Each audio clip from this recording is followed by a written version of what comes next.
All right, everybody, welcome to NorCal Sports Network.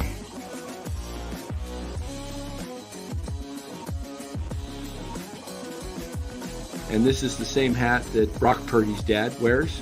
Chat loves it when Marty Lurie comes on. Anytime you lose a game this time of year, when you can't go backwards, it's a problem. Oh! Welcome on in, everybody. Welcome on in. We got the A crew tonight. We got it all for you. And more hits than the Giants got, that's for sure. So, welcome on in, NorCal Sports Network. Giants lose it tonight to the Arizona Diamondbacks, who are right behind them now, 8-2. In another pathetic performance. We'll break it all down for you, but first let us thank our sponsor of the show, Chapman Law Group. Chapman Law Group, located in Marin, licensed in all of California. Give them a call at 415-613-9483. You got a personal injury situation? Make sure you give Chapman Law Group a call. They will take care of you. They'll get you top dollar, and it's not going to cost you anything out of your pocket. So make sure you give Chapman Law Group a call. Okay, gentlemen.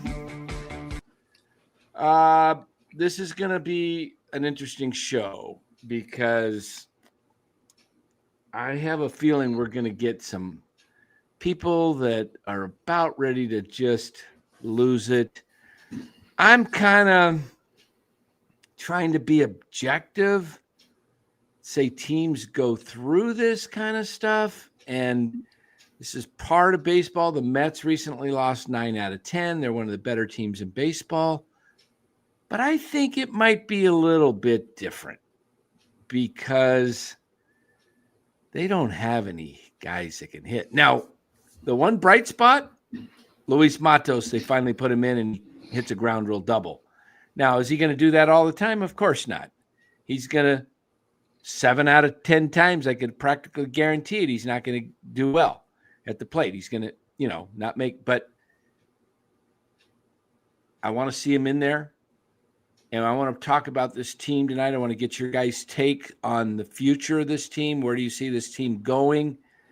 Yes, this is a bad streak. 11 out of 15 now they've lost. So 4-11. And the problem is they're not hitting in these streak either. So give me your breakdown on this. We'll start. Go ahead, Lou. We'll get to you, then we'll get to Los. Give us your take, Lou. I'll just bring up 3 big points.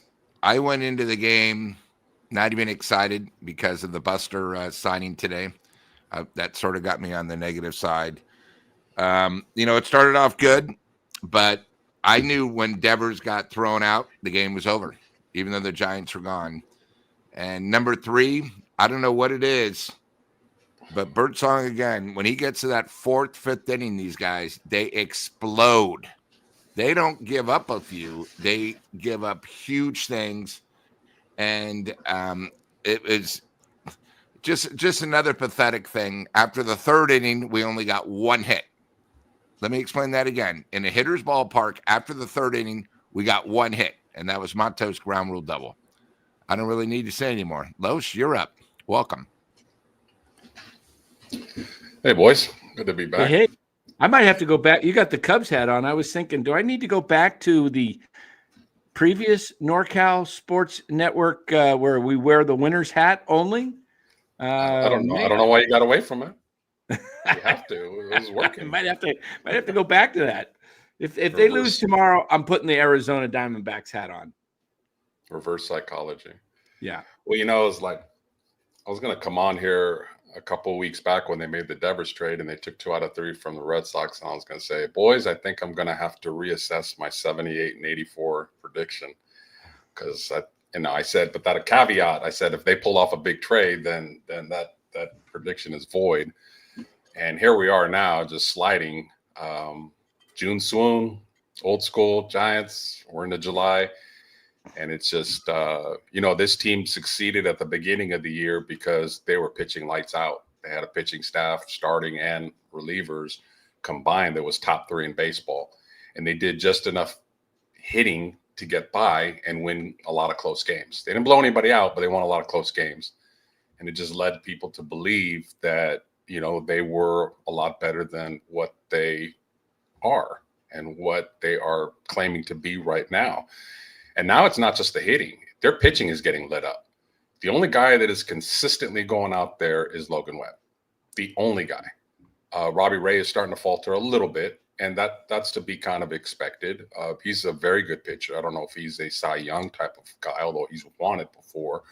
So, everybody kind of regressing on the pitching staff outside of Webb on top of not hitting, and now you're seeing losses after losses after losses. And one thing we've been consistent on this show, from the original three of me, Dan, and Eric, to me, Dan, and Bora, to me, Dan, and Lou, we've all been consistent in the last 2 years saying the following: our starters do not go deep into games besides Logan Webb. And because of that, the bullpens is going to start slowing down around July or August. Well, it's July. Leaking oil. Well, it's July. And once again, we say, and this is not just the Giants, this is all across baseball, starters don't go deep into games, but especially the Giants, other than Webb, do not go deep into games. And our vaulted bullpen is leaking a little bit of oil as well. So you got all three phases of the game: hitting, starting pitching, and relief pitching not doing as well. Hey, that's a recipe for a lot of losses, guys. Oh yeah, there we go. More than a common slump. The season's dying. The talent isn't there. The effort is piss poor. They've given up. Pitches leaking major oil on top. Oh yeah, I didn't even read that. And I said leaking oil there. I was thinking the same thing. He also said, or the super OG setup with Dan and Ryan Smith, aka Coach and Rye. That's right. That was the very beginning, Coach and Rye. That's right. That's right. I forgot about that beginning. Got several comments we want to get to. Let's get to the super chat first from Harry. Loesch, you want to read that one? We are fucking. Yeah. Well, thanks, Harry. Appreciate the donation. That's the Conor McGregor, the way he says that. There we go. We're going to have a lot of guys to get to tonight in the chat, because the chat room is filling up over 200. And we've got people from Twitter watching. Macchiano, I blame it on Patrick Bailey, the catcher, because he can't call pitches for crap. He's not helping his pitchers. He also missed the ball on strike 3 with a third out. And I can't remember who was up to bat, if it was L'Oreal or whoever it was. Ran to first base, got on first, next batter, 2-run homer. So that is I believe those are 2 unearned runs. I don't know if they gave an error to Bailey. I'll have to check the box score and see if they gave Bailey an error, but it went right off his foot and bounced away. And it's just I've seen a lot of that from Bailey, where he just misses the balls. Great framer, great pop time, and throws to second base on steals. That's about all I think Bailey does well. He frames well, he throws well, good pop time, but he doesn't hit well. He doesn't receive well. And let's see, did they give an error to Bailey? Let me see. Errors, Giants had. No, I guess not. What do they give it, a pass ball? I guess maybe it's a pass ball or a wild. I don't know how they scored that. Maybe somebody can tell me. I don't want to. Yeah, it was a pass ball. He just missed it. And Dallas Hilliker says they do have guys that can hit. Did Buster sign all these guys that have never done it before? No, they have a track record. They'll turn it around. I'm not worried about Rafael Devers at all. I am worried about Adames. Yeah. I am worried about Adames because why? Because his bat speed's a couple miles per hour slower than it was last year. That's kind of significant. Every mile per hour, they say, is 6 feet. So if you've lost 2 miles per hour, you're losing 12 feet on your launch.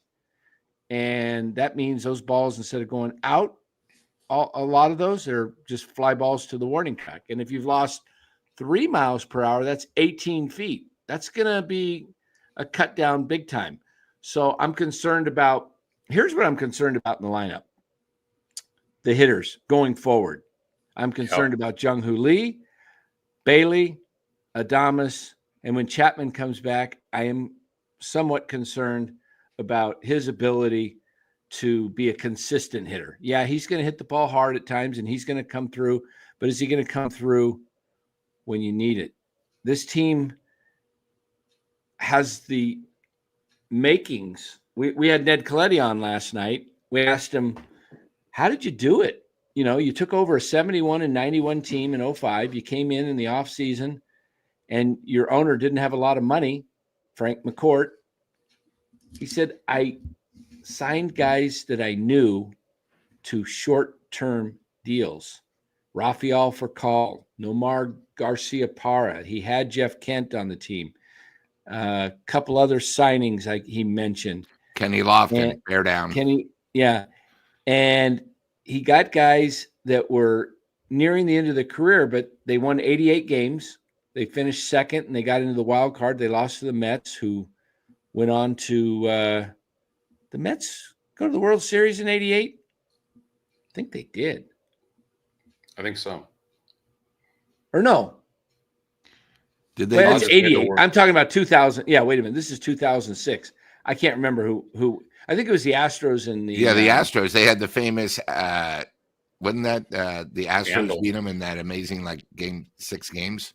Yeah, I think it was the Astros and the and was it the Tigers in the World Series? No, it was the Mets in Houston. White Sox. To go to the White Sox. Yeah, in Houston. Astros, White Sox. Okay. Yeah. Anyway, that's kind of what Ned said, and it got me to thinking. I was thinking about this tonight, and I thought, the Giants right now, Buster's kind of wrapped up a lot of guys. I'm fine with Devers. I think he's an anchor, and he's going to figure it out. But Chapman for 5 more years and Adames for 6 has me a little worried because, look, when guys start to decline, yeah, it could be just an off year, and he could bounce back next year. I'm not saying he's done, but there are some red flags there for me. And I don't know. Yeah, the thing about hitting is even though you're one-on-one, you're in the box and it's you against the pitcher, hitting is contagious, and that goes negatively as well as positively. So when baseball is so unique in the fact that if you can't trust the guy hitting behind you because he's in a slump and then the person behind him is in a slump, then everybody's trying too hard. Everybody's overcompensating. Everybody's swinging at bad pitches. If you can notice anything about the Giants right now over the last few weeks that they haven't been able to hit, they are taking fastballs down the middle and they are swinging at junk a lot. And when they get into a 2-strike approach, they are refusing to go the other way. Absolutely refusing to go the other way, with very rare exceptions. That's just the law of baseball. 2 strikes, you protect. You go the other way, you put it in play. We've said this from the beginning of the season. This team just strikes out a ton. Mm-hmm. And when you can't even put the ball in play, nothing good is going to come of it. And that was our concern. And it's lighting. It's very glaring right now. Yeah. And I see a lot of comments in the chat talking about different things about the team. And I'll just say this. Somebody in there said that Schmidt and Chapman are soft, that a bruise, going on the IL for a bruise and for, somebody's hand. Look, you can't play baseball and swing a bat if your ligaments are stretched out. It's not possible. You have to let those heal. I don't see Chapman as weak in any way. And if Casey, a bruise, I don't know if you ever had a bone bruise, but they are as painful as they can get.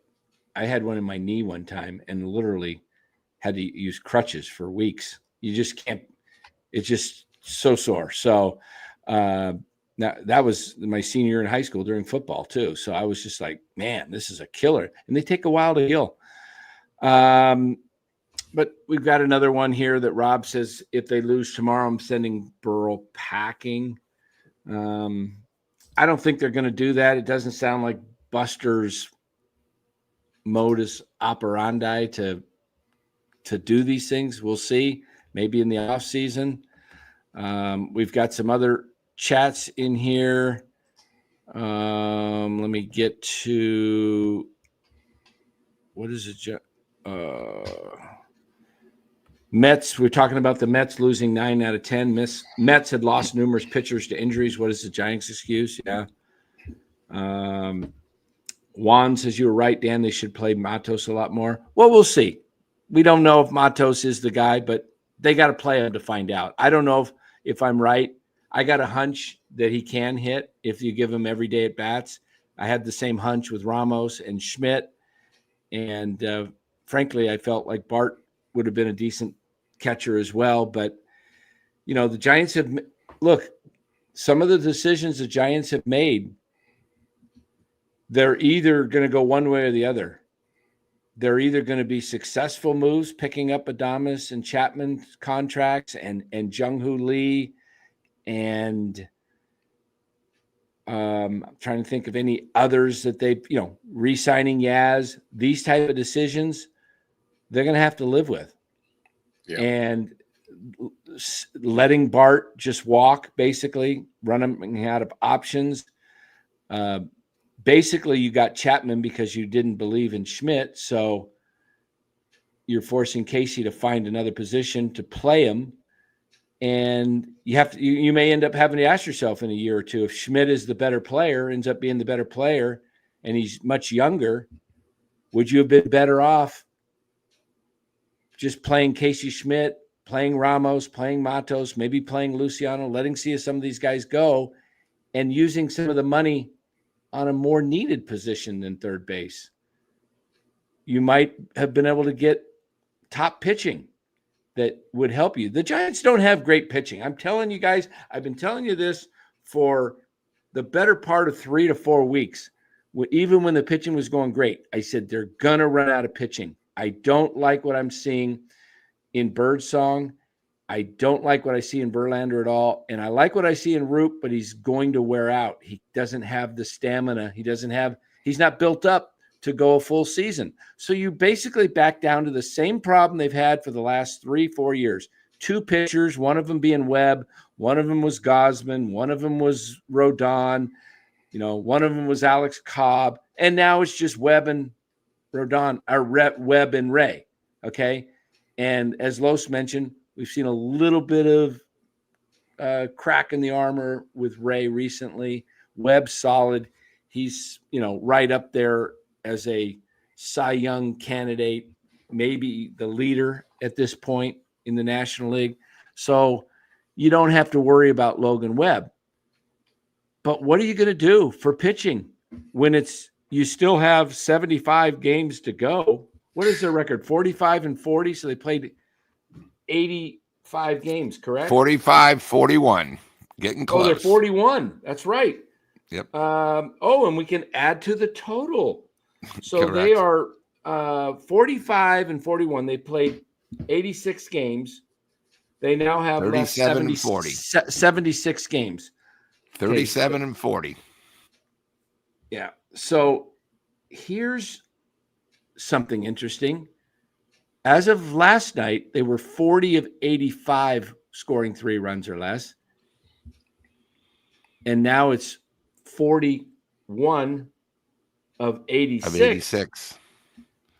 No, that was what it was last night. It's 42 of 86. It was 42 of 86. It's one thing for them not. We're getting close to 50. We're getting close to 50. We'll be there in a couple days if we keep it up. Yeah, it's one thing to not hit at home. We know they can't hit at home, especially night games. But if they can't hit in Arizona, which is about as good a hitting park as there is with the background and everything, and not a very good pitching staff, it's officially a team-wide slump. Like Devers 0 for 4 last night with 4 strikeouts. Couldn't catch up with the fastball. Tonight, 2 more strikeouts. Yeah. 14 of 19 is the last at bat struck out. I mean, how many times in the last 10 years just have we seen a guy that's a really, really good hitter move to another team, move to another league, and he just struggles for whatever reason. It's the same game, but maybe we're kind of underestimating what it's like to just move cross country. They're human beings at the end of the day. Yeah, I'm not saying it's a cop out, but there's something to be said. We just have seen it over and over and over again. Guys that are having career years, guys that are all-stars, and they sign a big contract or they get traded and they think, oh, put him in the lineup and boom, automatically it's going to happen. Baseball doesn't work that way. He needs to get adjusted to the league and his surroundings, his teammates, where to live, where to uproot his family, et cetera, et cetera, et cetera. And we always say baseball, more than any other sport, it's a mental game. It's chess. Devers will be fine. But I'm like you, Danny. I'm like you, Lou. I'm worried about Adames because Adames is here for 7 years. Yeah. And I think he'll improve a little, but I mean, we just wanted him to hit like 250, 260 and give us like 25 bombs. And I don't even know if he can hit 230, 240. Yeah, I don't think he hit he's a lifetime just over 240, mid 240s, I think. Hey, Dan, average. Dan, one of the things I said the other day, can you put up his year 2023 for Adames, since everybody in the chat isn't worried about Adames? Why Dan puts up his numbers for 2023, not last year, which of course was a contract year. And as Dan said, he had a magical year. I just want everyone to see his 2023 year. And if you would have saw this, you shouldn't be surprised. Also, Dan brought up a great point. His bat speed is less. And it's probably, you said probably 20, 30 feet shorter. I look at a guy. 12 to 18. Okay, I see a guy where I almost think he was on the juice last year, because now you're bringing up these stats. Every one of these balls, like today, of course, it barely got out. And this is Arizona where the ball flies. It's like Colorado. But a lot of it's have just been short. You know what I mean? Where obviously it's exactly what you're saying. But if you look at his 2023, I want you guys to see his average. And somebody today said, did Buster even look at his year? Tell me what he batted. Right there, you can see it. 217. Oh, I'm sorry. 217. So we signed a guy, the highest paid Giant ever, the year before batted 217. Yeah, he had and the year before that, 238. And then 2 years before that, 197, albeit in only 142 at bats. But yeah, that was a combined year. Combined year, he hit overall, he hit 262, hit 197 in Tampa, and hit 285 in Milwaukee. Now, that's a guy that actually changed mid-year and did pretty well from the American League to the National League.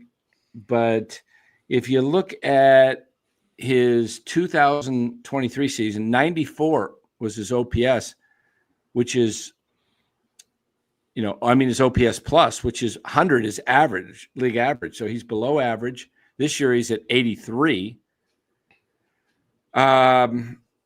What's so sad, Dan, and you told me this one-on-one, we'll just repeat it here for the chat, is we just saw a guy. We saw a guy last week with the Marlins, Otto Lopez. He was with the Giants. Now, there's nobody on this earth that would say Otto Lopez is a better player than Willie Adames based on the back of their cards. But if you just watch them hit in those games, Otto Lopez is a player that can hit in our ballpark better than Adames. He puts the ball in play. He doesn't strike out much. He has speed. And with two strikes, I think he chokes up even when there's no strikes. He just makes contact. Is he going to hit 30 homers? No, but we're falling in love with power so much, but it doesn't mean nothing if you're hitting 190, 200, 210. You're leaving a lot of people on base and you're not winning games. So for 15, 18 games of the year, you're hitting a bomb or two. Great. What do you do in the other 145 games of the year? And it's a problem with baseball in general, and that they're just completely overemphasizing the long ball. That's one thing, Aaron Judge hitting bombs, but he's hitting like 360. But this infatuation of power hitters and just striking out Did you see Adames' on base percentage, guys? Like it was under 300. So he's not even walking. So like if he's not running into one and hitting a home run, he's not contributing anything to this team. And that's Here you guys really go. disturbing. Here's Otto Lopez, a 23-year-old who the Giants had, I believe, last year. It's either last year or the year before in camp. And you look at this. Oops, they screwed this up. Let me redo this because this is the full career. And I had it the right way the first time, and it did it. But I want to show you something for the year. And the reason I'm bringing this up is based on my conversation last night, our conversation with Ned Colletti, and how did not get himself into long-term contracts in the beginning. And, the Giants lack – the one thing they lack is athleticism.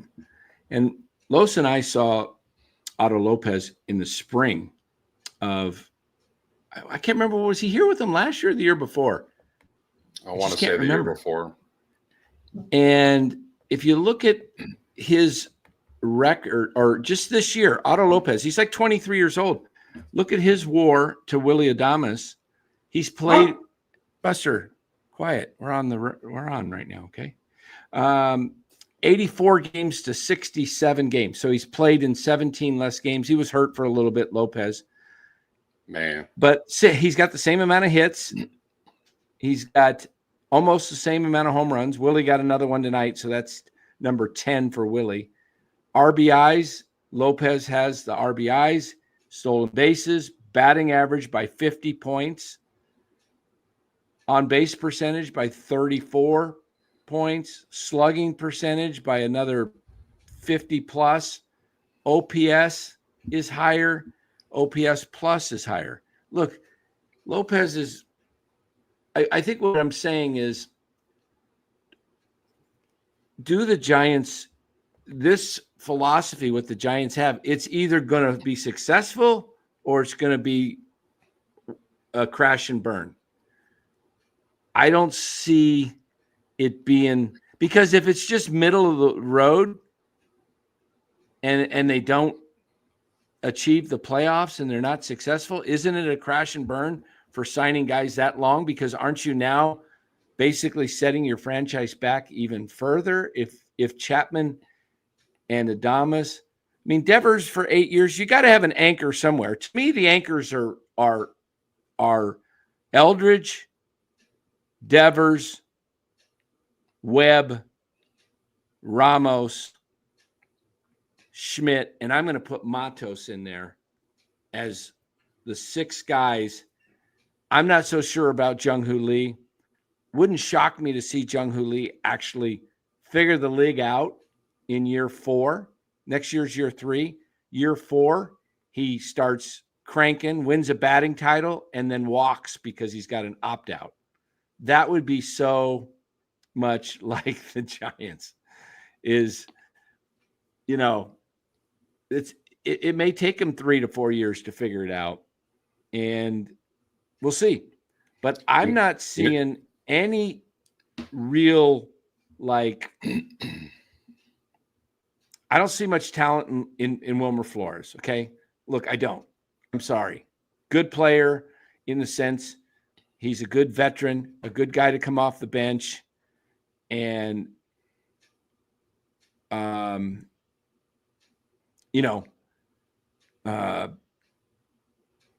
solid bench guy. Solid bench guy, occasional starter. Okay, that's what I see in Wilmer Flores. Yaz, basically the same thing. 4th outfielder, great defensive outfielder, great defensive replacement, guy that can occasionally start, pinch hit. Johnson, I like his speed. I like, but he's not a everyday ball player, at least at this point. First base, Dom Smith, he's serviceable, but nothing special, right? Second base right now is Fitzgerald. He's probably borderline AAA to major league player, somewhere in between.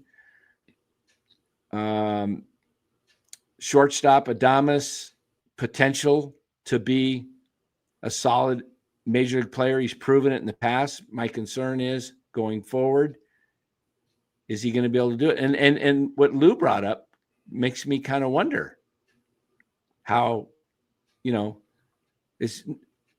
stranger things have happened where guys, we saw Melky Cabrera do it with the Giants. We saw Jurickson Profar do it last year in a contract year and got busted.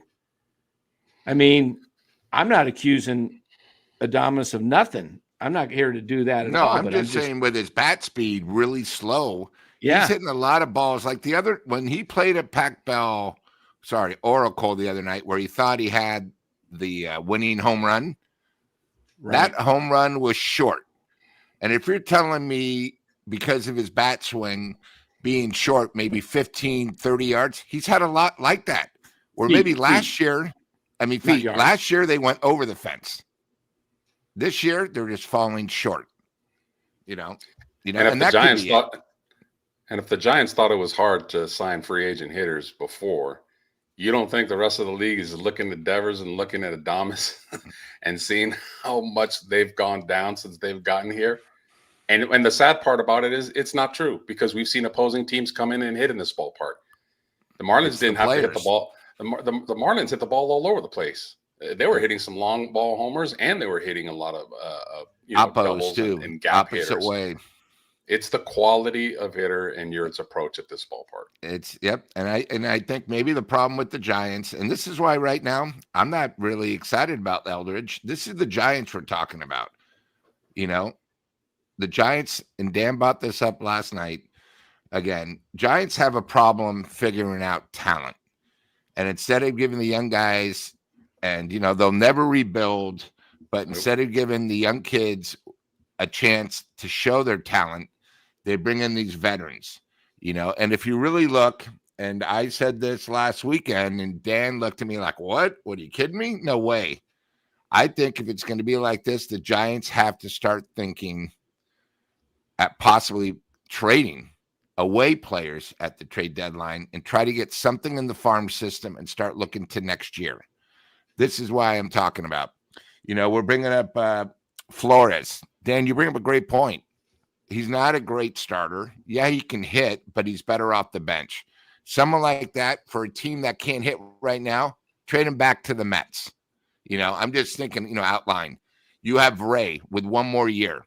So you could probably get a good prospect because teams need starting pitching. We got to start thinking of next year, because right now, guys, we're in July, okay? We started in March. This team is who they are. They're not going to have a month where they're going to go 20-8, and I'm so sick and tired of people saying, oh, well, the 2010 team, this team is not like the 2010 team. They're not like the 2012 team. They're not even 2011, 13, 14, 15, 16. Every team is different. We have a team here that really started off 8-1. They teased us, and they're basically a little below 500. I mean, if you look the last 2 weeks, the best players weren't even on the team, really. They were AAA guys. As I call them, they're more fillers until we can figure out what we're going to do. Dan brought up a great point, but look at Yaz. Yaz is probably, we talked about, is it Buster's fault? Okay. Why don't we go by who Buster signed in the offseason? Okay. Late Night Lamont. He's no longer with us. Yaz has had a great year because I think we had such low expectations for him. Great year because of the expectations, right? Yeah. He's hitting in the 240s. He signed Flores, right? 1 year deal. I have no problem with Flores, but if you guys notice now, he's batting 244. He's not batting 275, and he's getting the big hit occasionally. But he's going downhill, and I don't want to see him at third. Okay, Adames, complete disaster. Adames has been such a disaster. Whenever he gets a hit, I'm just sort of shocked. Hey, stop right there on Adames. Yeah. I want to show you something since we're talking about Adames. As I had to pause this, look at this is StatCast through Baseball Savant. You see that? Can you guys see that 2024? Yeah. I paused it. It started back at 2018. Look at the bat speed last year.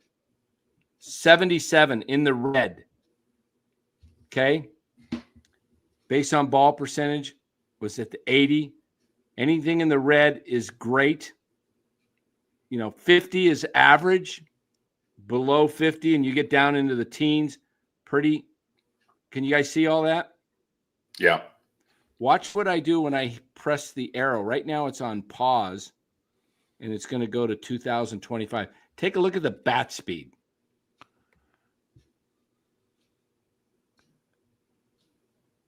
It's 47. Not even half. It's dropped from 77 to 47. Why does the bat speed drop so bad? What's going on there? How do you lose that much bat speed in one season? We could. I don't know. I don't know if that's something that he can take a day off or two, and it'll just automatically come back. I don't know. Sounds like it's a deeper problem than that. He wasn't injured last year. He didn't have a deep run in the playoffs. That's always the excuse. Oh, we had a shorter off season. Baseball's a pretty long off season. I don't know. It's not looking good for him, though. Where am I? Can you guys see me still? Yeah. Yeah. I can't even see. I lost the screen. I don't know. I don't know. I can't find my controls. I'm going to probably have to back out of here somehow and come back in. But we barely see Lowe's because Lisa T is in the way. Lisa T is better looking than me. That's all right. Leave it there. What happened to my StreamYard? All right, you can. You're driving blind, but it's okay. I am. I literally am. Back in. We see the board's still up. Dodgers up 6-1, bottom of the 8th, 2 outs. All right, I don't even know how to get out of here. Yeah, and if the chat and the fans think that bringing Chapman back is going to solve everything, he's part of the problem as well. I mean, he has a little bit of power, and he's got some home runs to his credit, but he's another big strikeout guy that we've always said doesn't come through in the clutch very often. So I've heard that a lot. Oh, when they get Chapman back, everything's going to be all right. The guy was good for 10 days this whole year. Okay, now I figured it out. My screen got jumbled up, but this is alarming to me. The bat speed to lose that much bat speed overnight. I mean, usually it's gradual. Yeah, and maybe his bat speed, like in 2023, I told you when he batted 217, might have been the same. Well, let's take a look. A magical year. You know what's funny too, guys, is listening to the radio and listening to talk show and hearing the host say, God, how could they lose to the Marlins and the White Sox? I mean, who do they have on their team? And that comment right there is part of the problem. Is, the Giants have a lot of names. Reputations don't win games. Correct. The White Sox and the Marlins don't have the big, but you know what? I'm looking at the Marlins. I think they've won 8 in a row. They won again 8 in a row. Correct. The first 5 guys of their lineup are pretty legit. Like, they're legit hitters. You don't know them. Just because you don't know them doesn't mean they're not good. Yeah. The Giants for so long have names on the back of their jerseys, and you just automatically think, oh, it's going to happen. It's going to work. It doesn't work that way, man. It does not work that way. And the Giants have got to do a better job of, like Ned Coletti alludes to, knowing your personnel, knowing who's talented and knowing who's to keep. Otto Lopez he's not a superstar. He's not a guy that deserves 5 years and, $150 million, but he's a good, solid player. Dan and I saw it in spring training. He was a contact hitter. He had speed. He hit a few bombs out. He's a solid player. You could have signed him long-term and had him on a good deal. The sad thing about Otto Lopez, if he was on this team right now still and outplaying Adames, they couldn't play him. Why? Yeah. Because Adames makes $30 million a year, and Adames and Otto Lopez makes $1.5 million.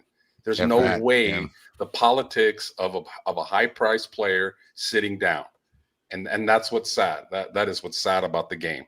One guy is outplaying the other and deserves to play. but he won't because he doesn't make as much. Right. I'm going to go back and click on this, and this will go back to 8. Let me see. Will this give me to go back to 18? Okay, take a look, guys. Bat speed. It's going to go year by year. This is 2020. Bat speed's not even on there for some reason. I guess they didn't start calculating that. Okay, look at the sweet spot. The barrel's 90%.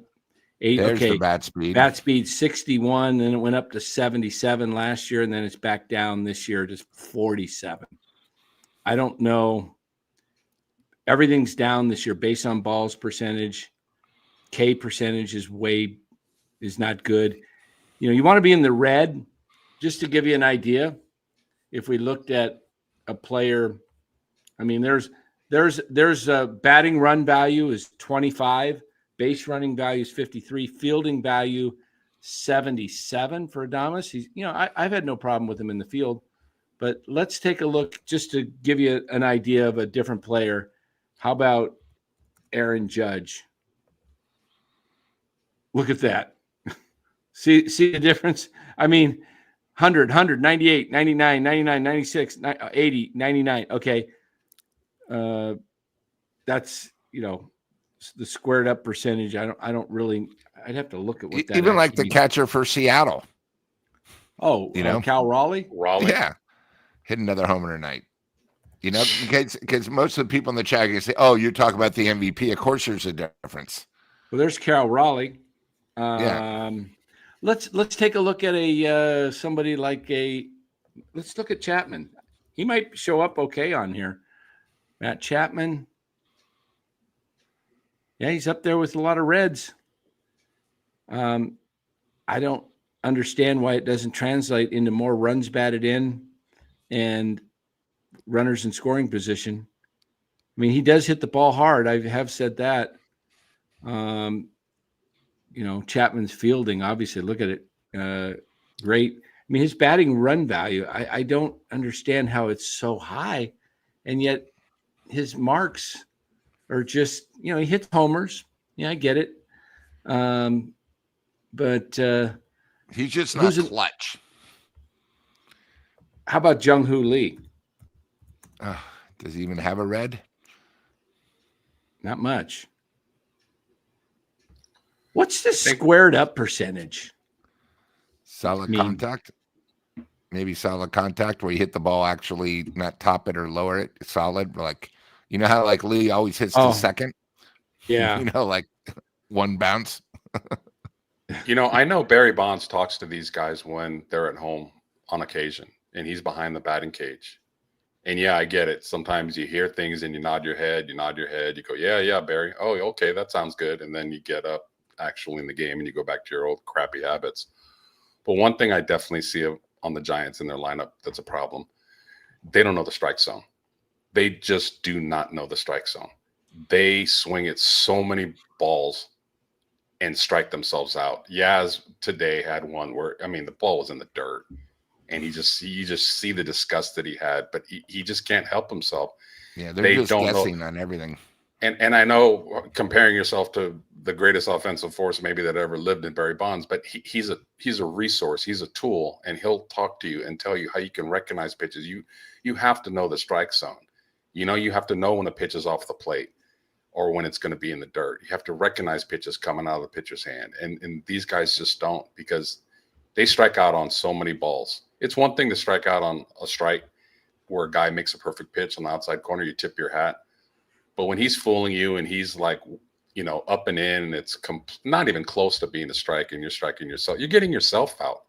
It's one thing for the pitcher to get you out. It's another thing to get yourself out. And the Giants hitters get themselves out way too often. Yeah. And Lowe's, isn't it amazing when it always seems like they're 0-2, 1-2 every single time? Yes. Somebody wanted me to look up Stephen Kwan. There he is, Stephen Kwan. He squares it up too. His bat speed's 1, so that tells me does Kwan have any home runs? He's got 5, so he's not a big power guy. Maybe that's what bat speed relates to, is probably more power. I'm going to look up some guy that many of you might not even have heard of until last week. I've had him on my fantasy team quite a bit. Quan's been here. slumping for me lately. He's been on my bench in fantasy. He's only good for sync. This guy has incredible bat speed from the eye test. I haven't seen this, so here it is. Bat speed, 88. Agustin Ramirez. The guy just smokes the ball when he hits it.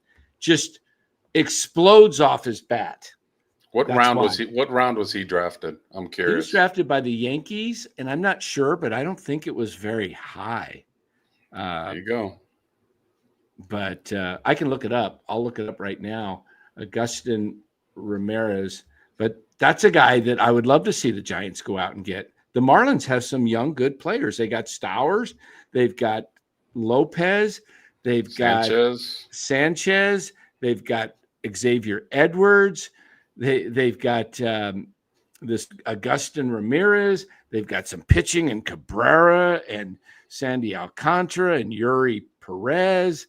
You're naming off a lot of Latinos. I love it. I mean, I think the Marlins are probably have a better future than the Giants at this point. When I look at their young players.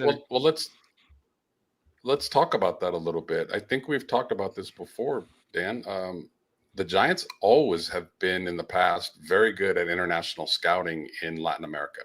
Mm-hmm. And I don't know if that's the case anymore because, quite frankly, I see a lot of teams that have more Latin players than the Giants do. I'm not saying Latin players are better, but I'm just saying for some reason they're not scouting in that area because, you just named off about 6 or 7 young guys on the Marlins, and they're being given a chance to play every day and learn on the job. And Ramos, we all talk about it. He didn't get his job until guys got hurt. So there's a difference in philosophy. The Giants obviously are a bigger market. They're an iconic organization, so they have the pressure to win now. So by doing that, they hold on to some of these veterans that they have, that word, reputation of doing it in the past. But they're not doing it anymore, and they're past their prime. Whereas the Marlins don't have anything to lose. They're just like, okay, these are our guys. We drafted them. We're going to throw them out there, and they're going to have some bumps in the road, but that's how you learn. That's how you learn in sports. That's how you learn in life. They're on an 8-game winning streak right now. I love what they're doing because they are just putting these young guys out there game after game after game and just letting them play. No pressure. And again, you make a great point. Giants are in the 5th largest market. They're expected to win, but yet the Giants have an issue. And I just gave an example. People don't want to come to the park. I just gave an example where, again, there's nobody, including the 3 of us, that would have said that Otto Lopez is a better player than Willy Adames. None of us. But the facts are, right now, he's a better player. Right now. Remains to be seen what happens the rest of the year. But right now, he is a better player. Yeah, so big contracts and big reputation doesn't mean anything. Yeah. I mean, Adames from the Dominican, Agustin Ramirez from the Dominican, Devers is from the Dominican. And Republic puts out a ton of great ball players. You got, I think Matos is from Venezuela? Right. And Elliot Ramos is from Puerto Rico. And I always say that Tampa Bay's scouting department, they got a nice young lineup too.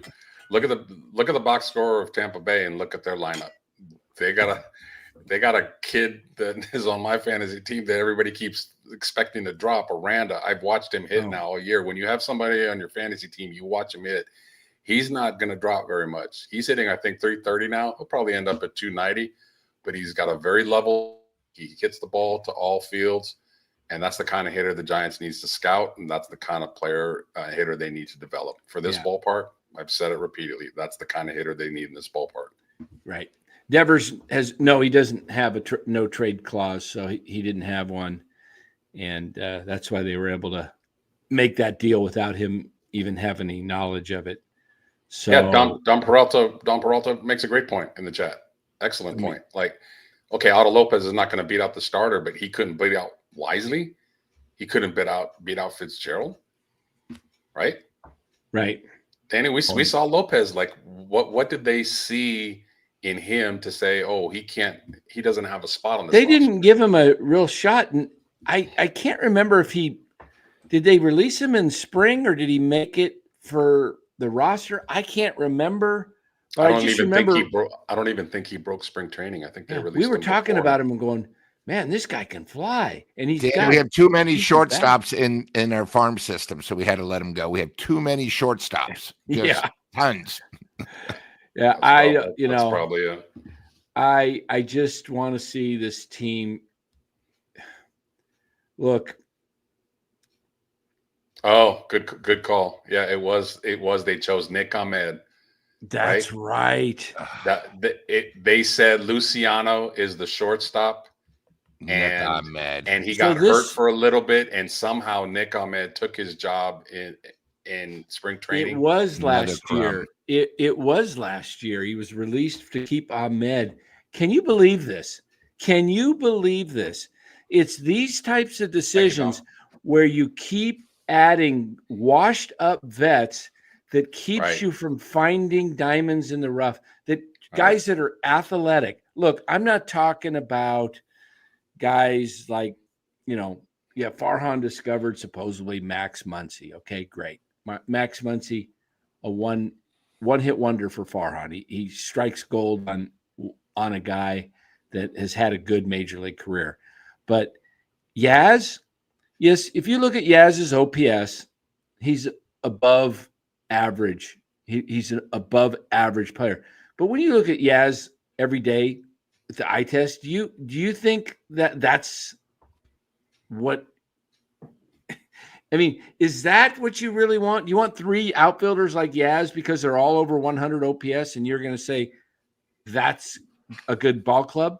We got all these guys that are over 100 OPS, so casual Giants fans want Yaz. The real Giants fans and baseball fans, true hardcore baseball fans, don't want Yaz. If you see him play every day, what are we doing here? We're lowering our expectations. We're lowering the bar to this is what we want as a starting outfielder, like 230, 240 hitter. But he plays a great right field. Hey, I saw that kid from Vallejo Johnson play in his first game, and I saw him go run down a ball that even the great Yaz wouldn't have run down just because he has pure athletic speed. So I'm sick and tired of Yaz having a full-time job because he plays great defense. You can get a guy in here that plays decent enough defense and out-hit him. They need hitting. Look at Ramos' growth and that he's sustained it. They kind of put him and buried him, and they just wouldn't give him a shot in the season. In 22, he came up, his first call up, and Farhan brought him up for the weekend because they were facing 2 lefties and sent him right back down. And never got a shot again. And then 23 got a little bit of playing time, but not much. And last year, we were screaming, get this guy, and he gets sent out of camp in spring training. One of the first 40-man roster guys to be sent to cut. And then we're like, and they're playing Slater and Yaz and Conforto. But Slater can run fast, and he bats great 7 years ago against lefties. So I mean, what is the fascination with guys that are 33, 34 years old? That's their comfort window. Like 29 to 33 have had a pretty good career, never get in any trouble, great people in the community, play Santa Claus in December. Whatever the case may be, that's their comfort window. You notice that they're very comfortable. But why are they not comfortable? They wouldn't give Ramos a shot. They were forced to. Okay, they were forced to. Baseball gods help. And who was calling for Ramos to play? Nobody out there but NorCal Sports Network. That's it. And then we said the same thing. At least me, to Schmidt. Play Schmidt. You know what? And he still hasn't had a chance to fully prove himself. He may not make it. He may very well be just average or below average. We don't know. But what he was showing was he was probably their best bat in the lineup because he didn't just hit the ball. It was 100 miles per hour. Loud, hard contact. And the Giants don't have much of that. So You have it in Ramos, you have it in Chapman, you had it in Schmidt. The rest of the players, they don't make loud contact. Okay, so then we're saying the same. I'm still saying the same thing with Matos. What is the point? Chat, you tell me, what is the point in playing a guy who's a free agent, who's 34, who's not long-term for the Giants, even if he has a decent year? What is the point of playing Yaz over Matos and just letting Matos get his at-bats? You see it with other organizations. You saw it with Baltimore. You saw it with Cincinnati. You see it with Miami. You see it with a bunch of teams. You see it with Milwaukee. You see it with all these teams that just let their youngsters play. And, sometimes, they got to reset and get them sent back down, but they bring them back up. But what is it with the Giants with a 2-week trial, 3 weeks? And then it's like, oh, we've seen enough. Time to send them down. The Giants very stubbornly feel that every year that they're in the hunt, and secondly, for some reason, they feel that a 29 to 33-year-old player, no matter the talent disparity with the younger player, gives them a better chance to win in the postseason. They do not feel a young player can contribute to getting to the playoffs and winning in the playoffs for whatever reason. That's my opinion, because that's what they've shown. They Brian don't trust a Sabian, young player. Brian Sabian played Posey, Belt, And Crawford. that's always been my go-to. That's always been my counterpunch, is the Bay Panic. Area, not just the Giants, the Bay Area and their sports teams. We have seen a lot of championships won on the backs of young players. So I don't know why the Giants insist on running with these veterans all the time over young talent. Our own talent, nonetheless. It doesn't make any sense at all. Well, thank you, Mr. Sherwater. We try and keep it real here. We really do. We're Giants fans, but we're not beholden to the Giants front office. We're not kissing their butts because they tell us what to say and not to say. And look, I think to add to that point, Danny, and I think it's not talked about enough. I think you have a lot of ego and you have a lot of pride when you're in the front office, when you make a certain move for a certain guy or a group of guys, and you just don't want to admit when it doesn't work. Yeah, you can't swallow your pride because it's what's best for the team. You just you stick with them and keep going. When you show actually maturity and you show strength when you admit you're wrong and you go in a different direction to help the team. That's what it's all about. But too many front office people and managers and executives, no, this is my guy. We gave him the money. We have to run with them. We have to run with them. We're not going to let this younger guy. We don't want to give him a chance, because if he does come up and play well for a week, we're going to look stupid and we can't look bad. And how that's, about I think, a this, big problem. Lowe's? How about last year?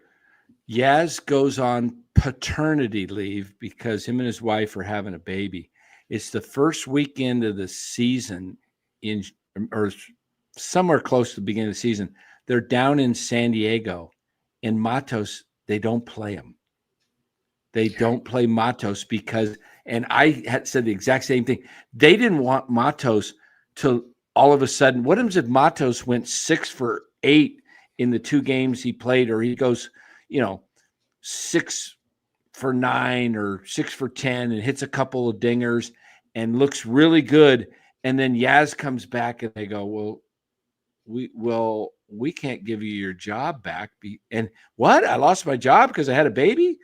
No, they intentionally benched Matos, and he had to play the last game of the series because somebody had gotten hurt or something like that. And he came in and he had like 3 or 4 at bats and didn't get any hits.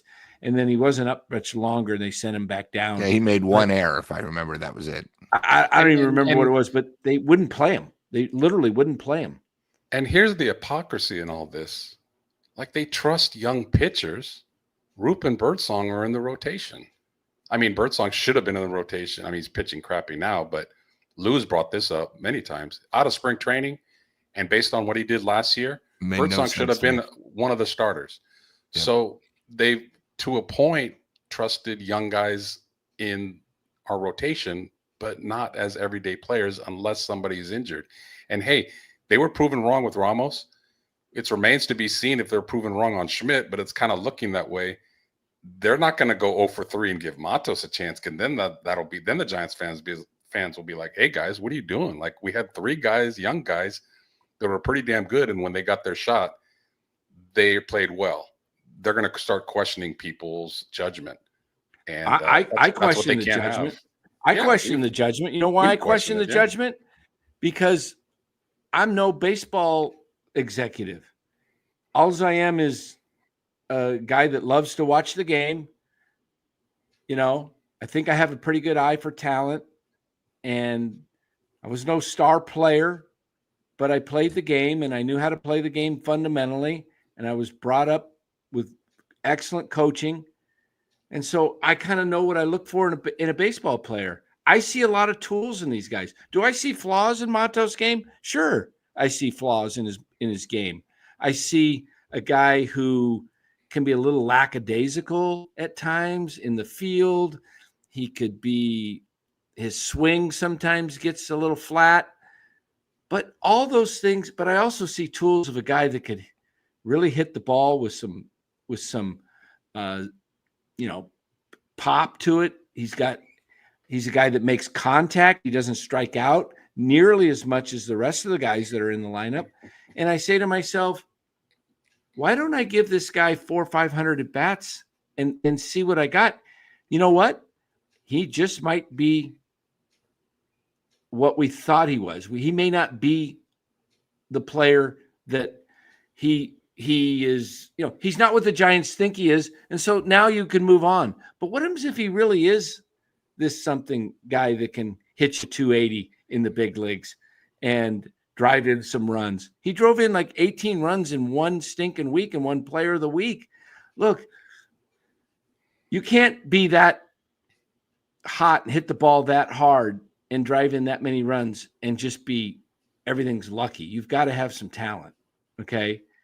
That's all I'm saying is give this kid an opportunity because, if Matos is good and we're pretty sure Ramos seems like the real deal. And if Schmidt turns out to be good, that's 3 good players of 9.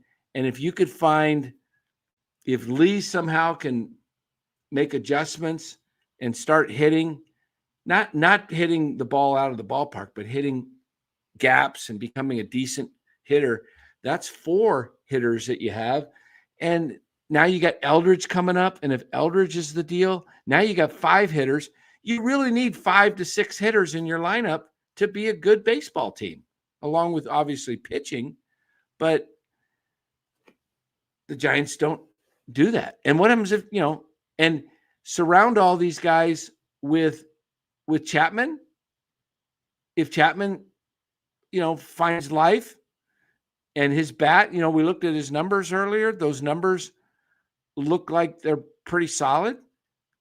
If Chapman is hitting, who knows? Maybe Adames finds success. I don't know. I'm just frustrated with playing. I think Los's internet went out. Are you there, Lou? Yeah, you're moving. I'm here. Okay.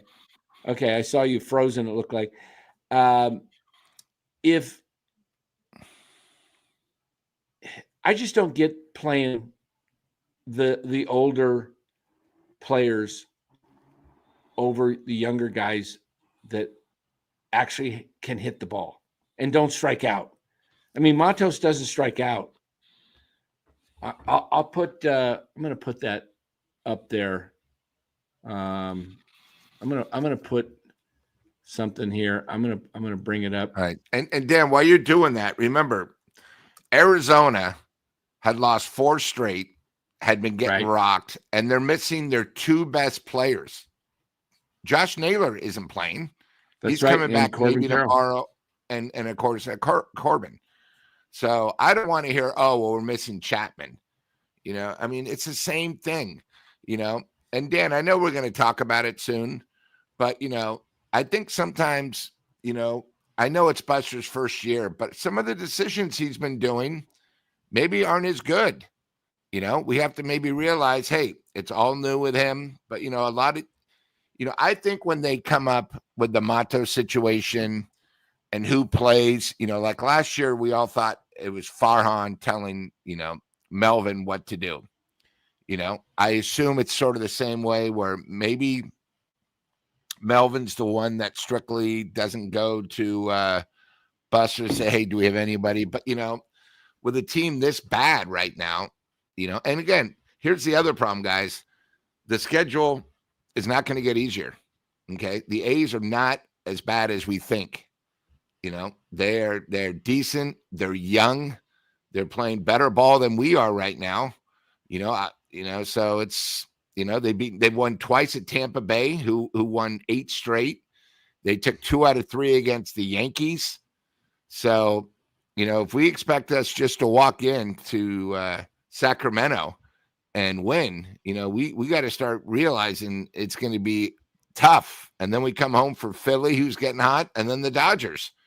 I mean, it could get, as Los would say, here we go.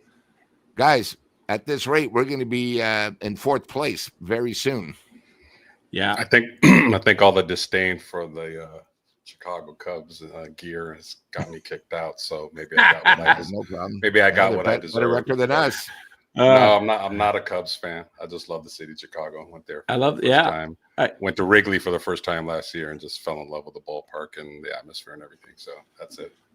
Take a look at Matos's strikeouts. 33 strikeouts in 253 plate appearances in his rookie year. That is a 13% rate. Okay. 13% for Matos in his rookie season with a decent amount of at-bats. Now, take a look at Yaz. We'll just take his same year, 2023. He had a similar number of at-bats because he was hurt that year. He was out. He had 381 plate appearances, 99 divided by 381, 26%, twice as much K rate as the rookie Matos. And we don't even let this kid get another opportunity. And I saw a comment in there by Los. Let me know if you need a HELOC for some better internet. That's absolutely priceless. I will talk to him after the show. Good one, Aaron. Good one, Aaron. Oh gosh. So tell what I saw. Deloading said, "Who cares about the strikeout percentage if they barely even get on base with it being low?" Well, you got to give the kid a chance. Deloading. I mean, he's 23, 24 years old. He showed promise. He's one of the few. You can't have 7, 8 guys in the lineup striking out 25% of the time.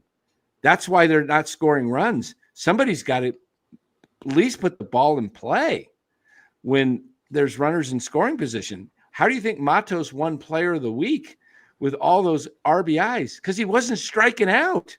He wasn't striking out. He was putting the ball in play. And when you put the ball in play, good things can happen. Nothing good happens when you swing and miss for strike 3. Dan, can you put up stupid dumbass child? Yeah. Comment. Let me find it here. Which one? This one here? Fire? No, this one. Fire Melvin or earlier? What time is it at? This most recent one. Stupid dumbass child. 10:09 p.m. This one. Oh no, what's he like? Oh, this one.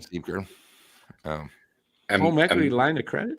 And that right there is why we didn't get no business despite advertising our companies for a year almost every day. Right there. It says it all. Continue. Yeah, HELOC, home equity line of credit. Okay. Matthew says, "Low Steve, can you please tell me why what must be what Wrigley is like? Is it literally in a neighborhood? I've always wanted to go, but never have. I've heard it literally is in a neighborhood surrounded by houses." Yes, and yes. It is literally in a neighborhood with houses. It's just got a great vibe to it. The two places I've always wanted to go to from a baseball point of view is Fenway. Well, Fenway, the old Yankee Stadium, and I got to the new Yankee Stadium and Wrigley. And Fenway blew me away, but Wrigley blew me away even more. It's a must go. If you're a baseball fan, like I am, it's a must go place and spot. It's got just a tremendous vibe. Aaron in the chat can vouch. Cliff in the chat can vouch for it. They were with us. These guys can vouch for it. I mean, I should have went on that trip.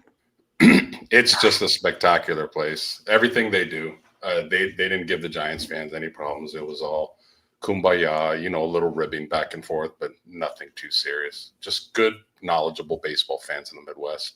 So that and the ballpark itself, the history of it. It's a must go if you're a fan. Yeah, it's definitely on my bucket list. I will definitely. One of the best. One of the best. Yeah. I went and I'd still never been to a night game. I've only gone to day games there because remember, they didn't have night games until 15 years ago. But I used to go to Wrigley every year, and it was sitting in the left field bleachers, nothing like it before the games, nothing like it after the games. It's an experience. Let me put it that way. Yeah.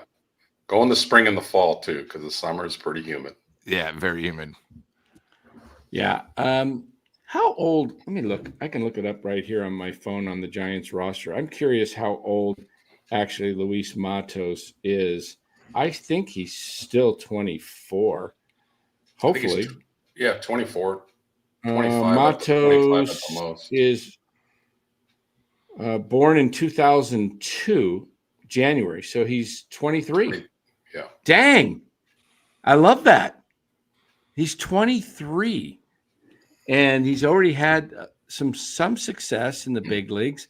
Look, Deloading says, where did he go? His comments here. I think I put it in here. Okay, playing devil's advocate. He's had more career bats than Lee, yet you all still want to jump on him. Got to be able to go both ways at NorCal Sports Network. Well, the difference is Deloading. He may have had a little more bats, but he's never had consistent full-time playing. They put him in, they platoon him, they put him against the lefties, they give him a couple-week run. Lee's been in there every day. Every day. Totally different. Totally different. Matos up and down. Yeah. So, One's making 800,000, the other one's making 20 million. bingo. There it is. Once again. Elephant in the room. I mean, Jung-Hoo Lee, his career at bats. Let me see what he's got career at bats wise here. And you know what I say to people about Lee? Okay, Lee's had a total of 502 plate appearances in his career in the short time he's been up. And he's 26 years old. Here's another thing that kind of irritates me. Jung-Hoo Lee goes through Korea, which is basically the equivalent of a AA to AAA between there. It's if you had it's probably a little better than AA, not as good as AAA. And yet Matos goes through this whole system and works his way through. And then it's because they paid Lee. I guarantee you if Lee was on a $4 million contract, he wouldn't be playing. But they're stuck. They got to pay him because he's got 2 more years after this before he can opt out. And if he doesn't opt out, then they've got him for 4 more years after this. So he's had 502 plate appearances, and he's hitting 247. 247. And Matos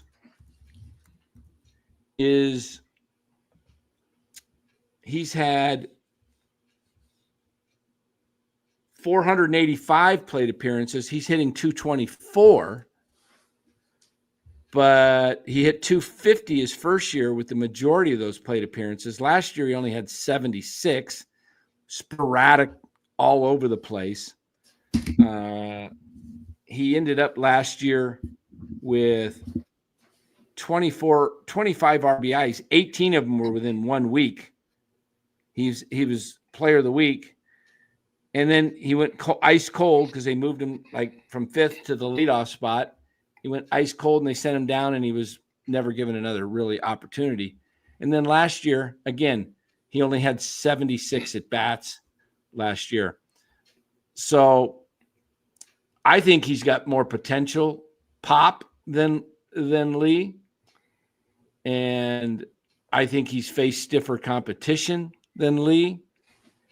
And if you don't believe me, how many Los, can you name me some successful KBO pitchers besides Dennis, whatever his first name was, Ryu, the guy that pitched for the Dodgers, was from Korea.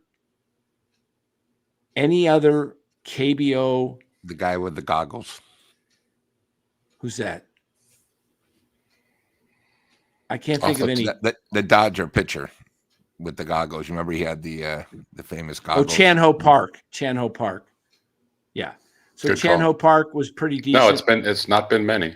But how many Japanese pitchers are coming over every year out of the Japanese league, and we see them, and they're great right away, right? They're some of the best pitchers in Major League Baseball. I can name probably a half dozen, like boom, boom, boom, boom, boom, right? They're absolutely we see them, but where are the KBO pitchers? Where's the ones that Lee faced? The KBO pitchers that Lee has faced that are big time Major League pitchers. Lee, our Ryu was before Lee, I think. But where are these pitchers that are coming over from the KBO that the Major League teams are, drooling over to sign? Not many. And I am very accountable. I have been very high on Lee. I was big time on Lee because I liked his contact bat skills. He's disappointed me in a couple areas in that he's not gone the other way with pitches. And he seems like he's fast, but yet when he gets on, he does not steal bases. So, so far I was wrong on him, but remains to be seen if me too. I turn it around. Look, I put a tweet out a year ago on Jung-Hoo Lee after I watched him, and I said, and I still think it's possible. I do. I think Lee it might take him a few years to develop because I think he skipped AAA. He jumped from AA to the big leagues, and he's having to learn. And if you think about it, Jung-Hoo Lee's had 502 plate appearances. That's not even a full season. Okay? That's not a full season. Yeah, and Bailey too. He skipped AA too. He didn't play in AAA. Look, these guys are learning to hit in the big leagues. And that's why you see a guy like Ramos who stayed down at AAA, Schmidt who stayed down at AAA, and I believe Matos has been stuck in AAA, are actually better hitters than a lot of these guys. And they're getting their reps. So that's what I see. But Tommy Murphy says at least Adames K rate is in the first percentile. Nice profile picture. Very nice profile picture. The great Bill Walsh. Yes. I love it. What do you guys make of Melvin getting extended? Let me get to these supers real quick and we'll get that. Sean, at this rate, Giants should trade Devers. It's a bad time right now for the Giants, but it's going to calm down. You can build around Devers. Yeah. You need someone to build around. Yeah. I'm not going to, even if that trade turns out to be the worst all-time trade, that Devers is a complete flop, I will not fault it for being made. It was a bold move, and you got to make that trade. You didn't give up a ton, and you got yourself a top 15 hitter. The guy's a hitter. He's going to hit. I'm not worried about Devers. Former D-back pitcher Kim. Wait a minute. Kim Bong-hoon and Mets Jay Wong. Good knowledge. Good knowledge. Is that the sidearm guy that gave up 2 consecutive homers to the Yankees in the World Series? No, that's a different guy. I think too many people get the Japan League and KBO. They're not the same. One is so much more superior. Japan League is so much more superior than the Korean League. So let's not even, Hold on. I'm not even seeing a Jay Wong with that spelling in the baseball reference. Jay Wong. That might be spelled wrong because he doesn't pop up. Lowe's having trouble again with his internet? Or no, he's just taking it. He's Kim Bing Hung. Spell that to me while I type it in. Kim. I'm not looking at it. It's Kim and then BYUNG hyphen. I found him. Okay, I found him. Let's take a look at this guy. Let me go to my Japanese hat to support the Japanese league. There we go. All right, this is Korea. Throws right. Okay, he is career. 54 wins, 60 losses. Not bad. Yeah, that is the guy that gave it up in the World Series, isn't it? Side armor? For Arizona. I remember that face. Yeah, he is the guy that gave up 2 straight homers to the Yankees to lose, I think, games 3 and 4. In 2001. Yeah, Arizona. 3, 4, and 5. Remember, he gave up a homer in game 3, 4, and 5. All in the 9th inning, I believe. I was trying to be nice. 3 games, right? Okay, wait a minute. He played 9 years. He had 841 innings pitched. He only gave up 781 hits, so that's decent in less than an inning. How about his Ks? His strikeouts, 806, so just under 9. He wasn't. Look, that's a average major league pitcher, I would say. But where's the rest of them? How come if these guys are, what was my point is, what was Lee hitting off of in the KBO? Dan, what you're saying is how did the Giants sign Lee for that money? Yeah, I'm questioning who was the competition. And was he hitting off guys that were, not, they obviously weren't throwing 98, 99 high and in and up high at the top of the strike zone, which Jung-Hoo has not been able to really drive the ball with consistency anywhere, but to second base and, just weak fly balls. So I think what Major League Baseball has found is they found a weakness. And he has to adjust to it. Yep.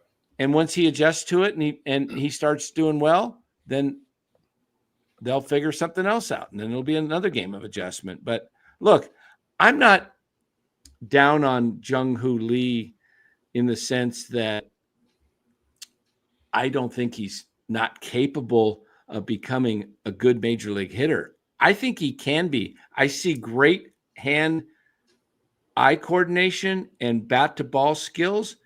He's just got to be able to adjust and be able to go the opposite way more with. Yep. And the other night, perfect example. They were playing the third base almost at shortstop. And I'm like, the Giants can't get any runners on.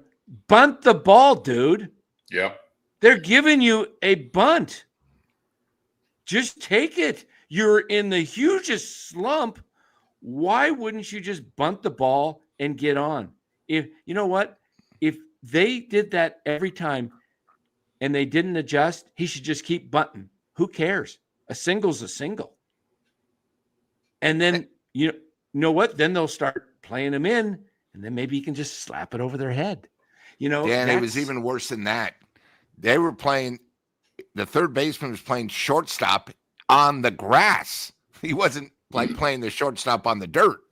You know what I mean? He was playing like on the grass. It was the weirdest thing. Every time Jung-Hoo Lee came up, the third baseman was playing where the shortstop was, literally right on the grass. So either you slap it, and gave him the whole line because they knew, he's not going to go the other way.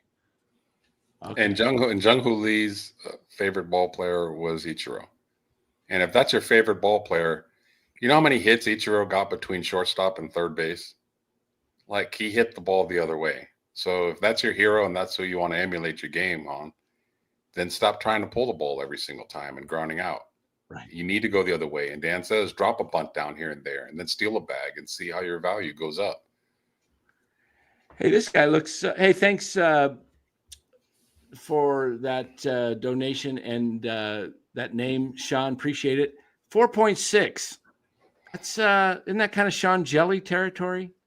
Just kind of what kind of? He played from 02 to 07. Had a 1-loss. He started 102 games, 606 innings pitched, 691 hits. He was meatballs. He was. Anytime you see a guy that has a lot more hits than innings pitched, his stuff isn't that great. 340 strikeouts. Wow, that's horrible in 600 plus innings. And yeah, this guy was 6 years. I mean, this was the KBO, one of the better pitchers, obviously, in the KBO that allowed him to come over to the big leagues. And I would say that's a pretty pedestrian career, wouldn't you guys? Yeah. Very. And Dan, did you happen to see Bacon Tree at 1024's comment? Okay, thanks. Yeah, if you guys see something, let me know because and this guy might have pitched against Jung-Hoo Lee maybe a couple years ago. 1024 Bacon Tree. Bacon Tree. Hold on here. I'm going back down. I went too far. Bacon Tree. Picked up some bacon. Oh, there we go. Okay. Look up one Kyle Hart. Believe he was the KBO Cy Young winner last year. Signed with the Padres and is pretty bad. All right, let me look up Kyle Hart. Interesting. There he is, Kyle Hart. Yeah, he did sign with the Padres, and does it say anything about him in Korea? He pitched in 2020 with Boston in the shortened season. And then he pitched last year with the Padres. Oh, yeah. He had the big mark of the beast ERA, 6.66. Great. That's this guy was in the KBO. I wonder what we could find out. Let's see if we can find out if he pitched in the KBO, how well he did over there. KBO. Do we have anything on him? I think we're pretty. Oh, here we go. Korean. Strong. It's a pretty Korean stats. Korean stats. Here we go. 24 in the KBO. 150. A 2.92 ERA. No. I'm sorry. That's the wrong. 2.69. 2.69 ERA was 13-3 in 24. 157 innings pitched, and he struck out 182. Can you guys see that? I mean, it's kind of right there. Yeah. Did he pitch in 2022? I mean, so he would have gone against Jung-Hoo Lee? Well, Lee was 20. Oh, well, 23, Lee was hurt. So 22, he was with Boston. Oh, okay. Where was KBO? Just 24. So, but that tells you how dominant. And then he comes over here and he's brutal. Yeah, I guess the point we're trying to make is, guys, we're trying to look and evaluate Jung-Hoo Lee as a major leaguer. Maybe he's who he is. And maybe he is a guy that's going to be a 250-ish hitter. And if you're paying a guy $19 million that has no pop in his bat, that's going to hit, 7 home runs in a season, and that is not good. Los is having some internet issues. Rob says he'd skip Birdsong's next start and do a Bivens bullpen game. Save Birdsong for after the break. You really want to start up that bullpen stuff again?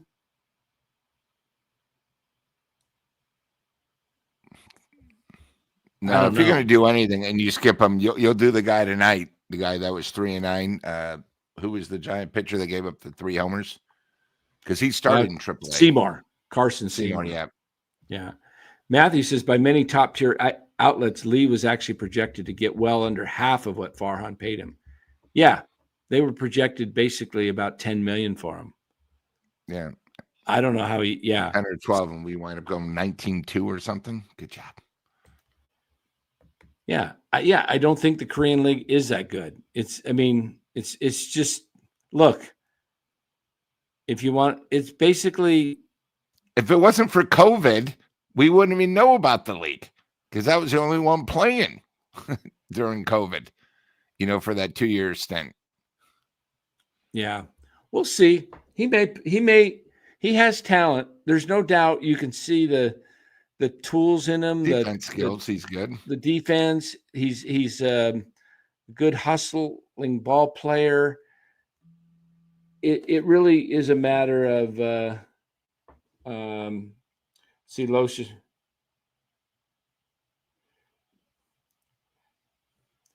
Los says he's having some internet problems. He just texted me, and it's really hot down here. It's 105, 104 degrees right now. Understandable. Probably, all right, Dan, we've gone and out.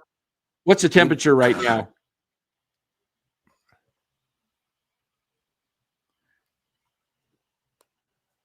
Only 96. Yeah, but it's 10:30 at night. All right, Dan, we waited an hour and 33 minutes. Why don't we talk about what happened 2 hours before first pitch tonight? Were you surprised? The timing, everything. And do you think it's a good move? Maybe a way to shake up the team? Or tell me what you think, and then I'll tell you what I think. All right. I'm going to differ in case on the this. chat doesn't know, Dan might be announcing something that you might not even have known, because a couple guys haven't really bought it up. So why don't you give the big news? Yeah. All right. I'm going to bring up the big news here for you guys. Most of you probably have already heard it, but in case you haven't, the Giants announced, Buster Posey announced that they have exercised the 2026 option for manager Bob Melvin, having the chance to work. Can you guys see that pretty clearly? Yes, we can. Okay.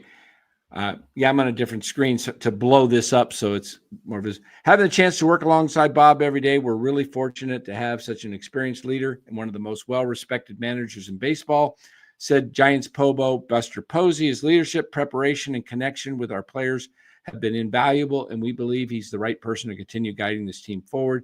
I'm grateful for the opportunity to continue leading this group, said manager Bob Melvin. I believe in what we're building here, and I appreciate the confidence that the Giants ownership group, Greg, Buster, Larry, Zach, and the rest of the Giants organization have shown in me and our staff. We have a lot of unfinished business this year, and I'm looking forward to the work ahead. Melvin, 63, is in his second season as manager of the Giants. His 22nd overall as a big league manager. In those 22 seasons, Melvin has guided his teams to 8 postseason appearances that include 4 division titles and 2 trips to the LCS series, 2007 with Arizona and 2022 with San Diego. He was also a bench coach on the 2001 Arizona Diamondbacks club that won the World Series. Oh, he was with Bob Brenly. Bob Brenly. Yeah. Bob Brenly tonight was on their broadcast. Somebody was in the stands wearing his old uniform, the black Giants uniform. It was actually one of Brenly's uniforms he wore.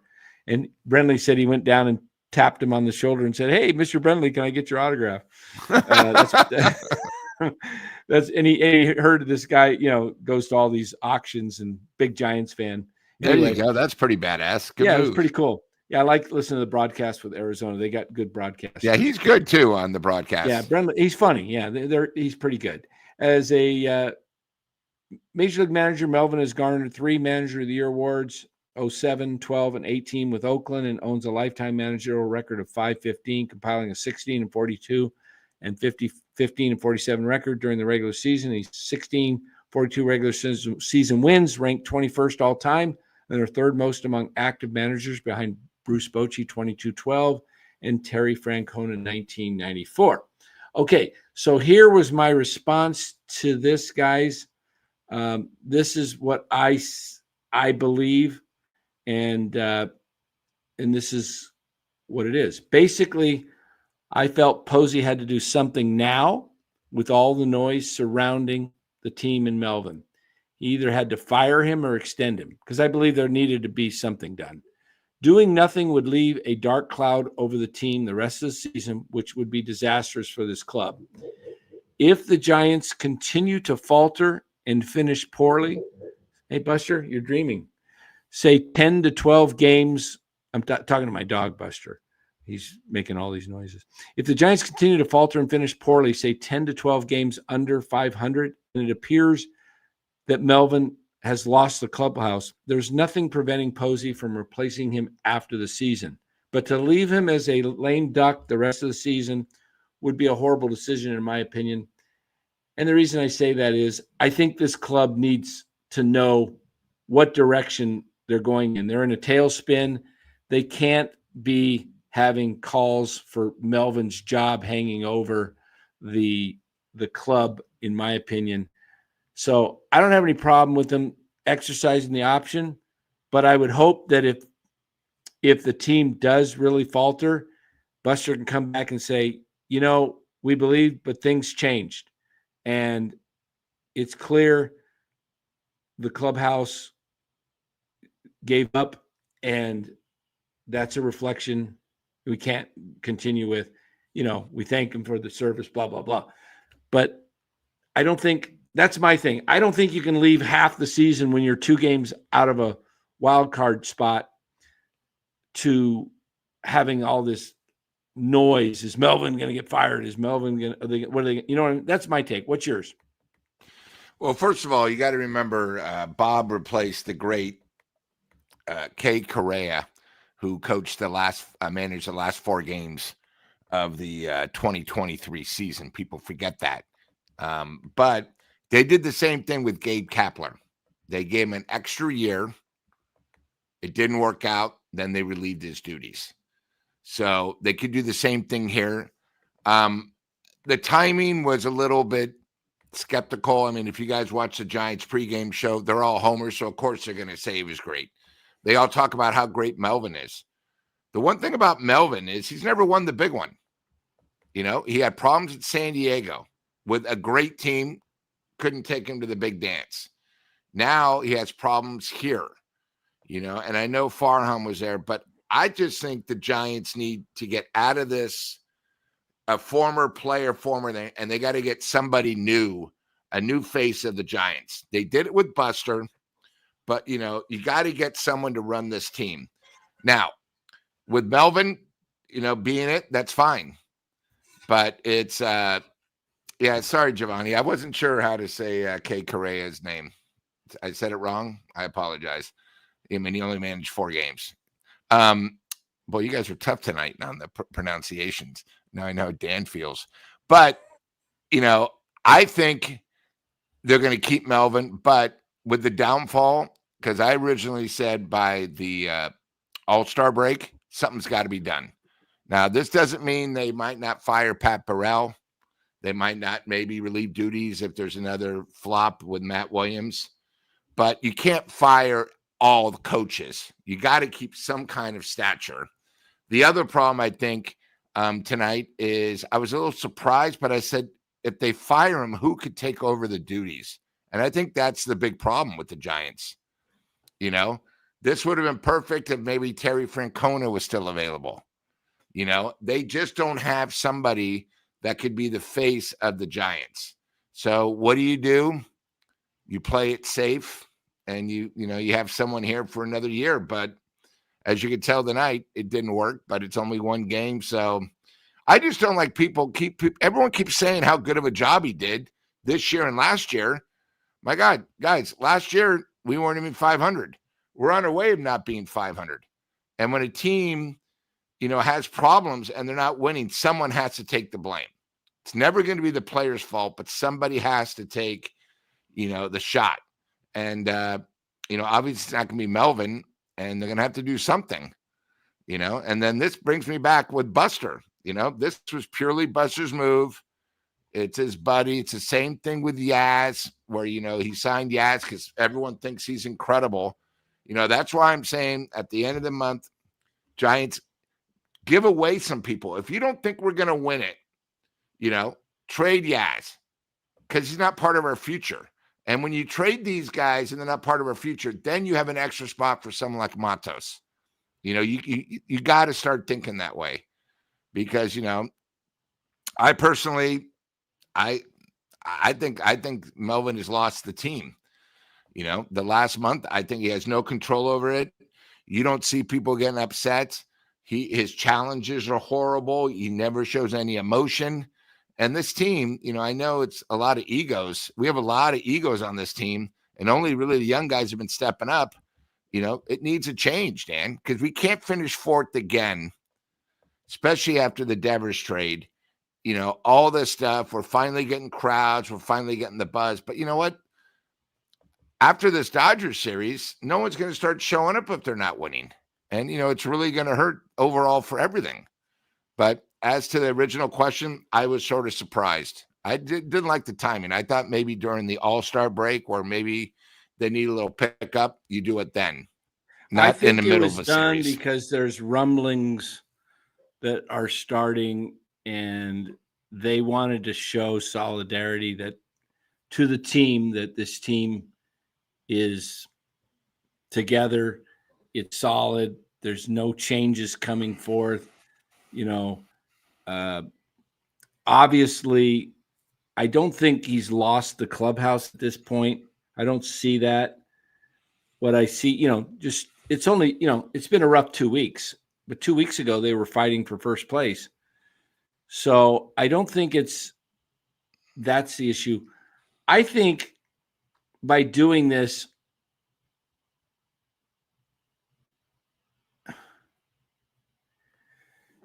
there could be a little, I don't know, I don't want to say reverse psychology involved in this, but Buster could the same thing. Buster could be saying, all right, I'm going to let Melvin relax and let's see what he really does. Let's see how he manages when he's doesn't feel like he's under the gun. Let's see how he manages. Yeah. Let's see what he does the rest of this year. And I think Melvin personally he's a great guy. I don't know what type of guy he is in the clubhouse. He doesn't seem like a guy that gets super upset when I see him in the press, the post-game pressers. There's no emotion. Yeah, and I don't know how that relates to today's player, but he's a solid baseball man. Buster seems to like continuity. Do you think the game has passed him by? Well, I don't necessarily know that. I do know this, and I saw it in the comments from Hiroku earlier. Why did San Diego let him go? They gladly let him go to the Giants, and they hired Mike Schilt. And Mike Schilt is a totally different personality. He's more of a aggressive, a fighter, gets in there, very, tenacious with his players. I don't see that type of guy in Melvin. So, and, again, this is what we said. Where's the worst place to be, Lou? To manage? No, sorry. as a team, where's the best place to be? Where do you want to be? Top, bottom? Where's the worst place to be? Right in the middle. Right Yeah. damn in the average at best. Yeah, and there's nothing worse, man. And that's where this team is headed again. Right in that 80, they're in that 75 to 78, 85. 84, 75 to 85 window. Yeah. They're in that 75 to 85 window. And they got to find themselves in the 90 window. And if they hang in the 75 to 85, they're just going to spin in wheels, man. Was that song by who was that? That was Come up, must come come down. Spinning Spinning wheel. Blood, sweat, and tears. Yeah, blood, sweat, and tears. There it is. I got that song right here in my 45. Ride a pony, let the spinning wheel. Bam, bam, bam, bam, bam. Hey, Dan, I will say one thing. After these last two games, the only thing that made it better was I still had 3 more packs of Bake That Dough. That got me through. After a tough game, I needed something, and the cookies, I still haven't gotten a few of yours, but the cookies that I got from Aaron really made it better. And I love it that it's a little 3-pack. I could use some cookies right now too. But I'm out of stock. I'm gonna have to reorder. Dough. Yeah. I'm gonna have to reorder, definitely. And yeah. I somebody asked, do I have connections to Mel? I actually do, but I don't know. It'd be tough to get him on it during the middle of the season. I mean, I try to be positive because, because like I say, he's a personal friend of my brother, and I don't want to say negative things, but my only thing that I have felt frustrated with some of the things was some of the handling of the bullpen. Yeah, the bullpen, and he's been known for that, not knowing how to handle the bullpen. And the problem is we had one of the best ever. Bochy, I mean, they had to change the rules because Bochy knew how to work the bullpen so much.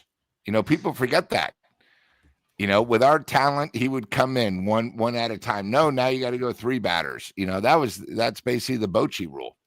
But now we have someone that I believe he doesn't know what he's doing either. But managing's a lot. So Mark Graves says you're eating a lot of cookies. If that's true, you're eating a lot of cookies. Laughing out loud. I got 4, but there's 3 in each thing. And after a ball game when I'm struggling, I get my water and I get my little 3-pack of cookies, and it helps. I mean, my God, I'm getting gray hair. I had to get another haircut to get the gray out. Ibrahim says Posey's positivity has entered clinical depression stage. Wow. Yeah, I look at the team, and I look at Arizona, I look at San Diego, I look at LA, and I look, man, they've got hitters up and down the lineup. And like you mentioned, Lou, Arizona doesn't even have Josh Naylor and Corbin Carroll in there. Yep. You stack them in there with Eugenio Suarez and Ketel Marte. That's 4 hitters. Yeah. That's 4 big league hitters. The Giants have 2. Ramos and Devers. And I guess you can throw Chapman. You want to throw Chapman in there? Yeah, I think they have 2. I mean, you want to throw Chapman as a third? There you go. But they got way too many holes. And the problem is, what are you doing, Lou? Let me ask you this. If you're facing the Giants and you're pitching against the Giants, and you see this lineup that comes up, and you go, oh,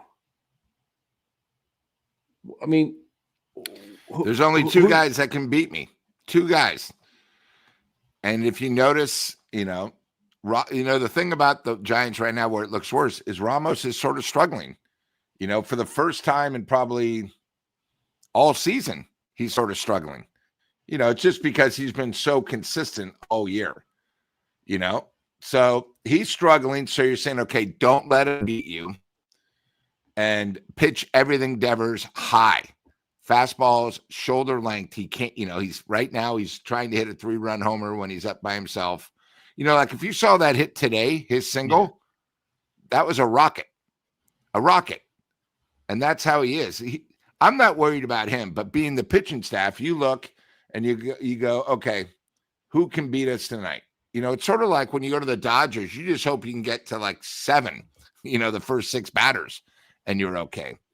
So I just think it's, you know, it's tough because these guys are not adjusting. I mean, like when I saw the defense against Lee, they say he can't hit. The only way he's going to do it is maybe bunt, where you have the guy playing shortstop, and he's not even doing that. So that's why I don't understand it. Bunt the ball. Get on base. Just get on base.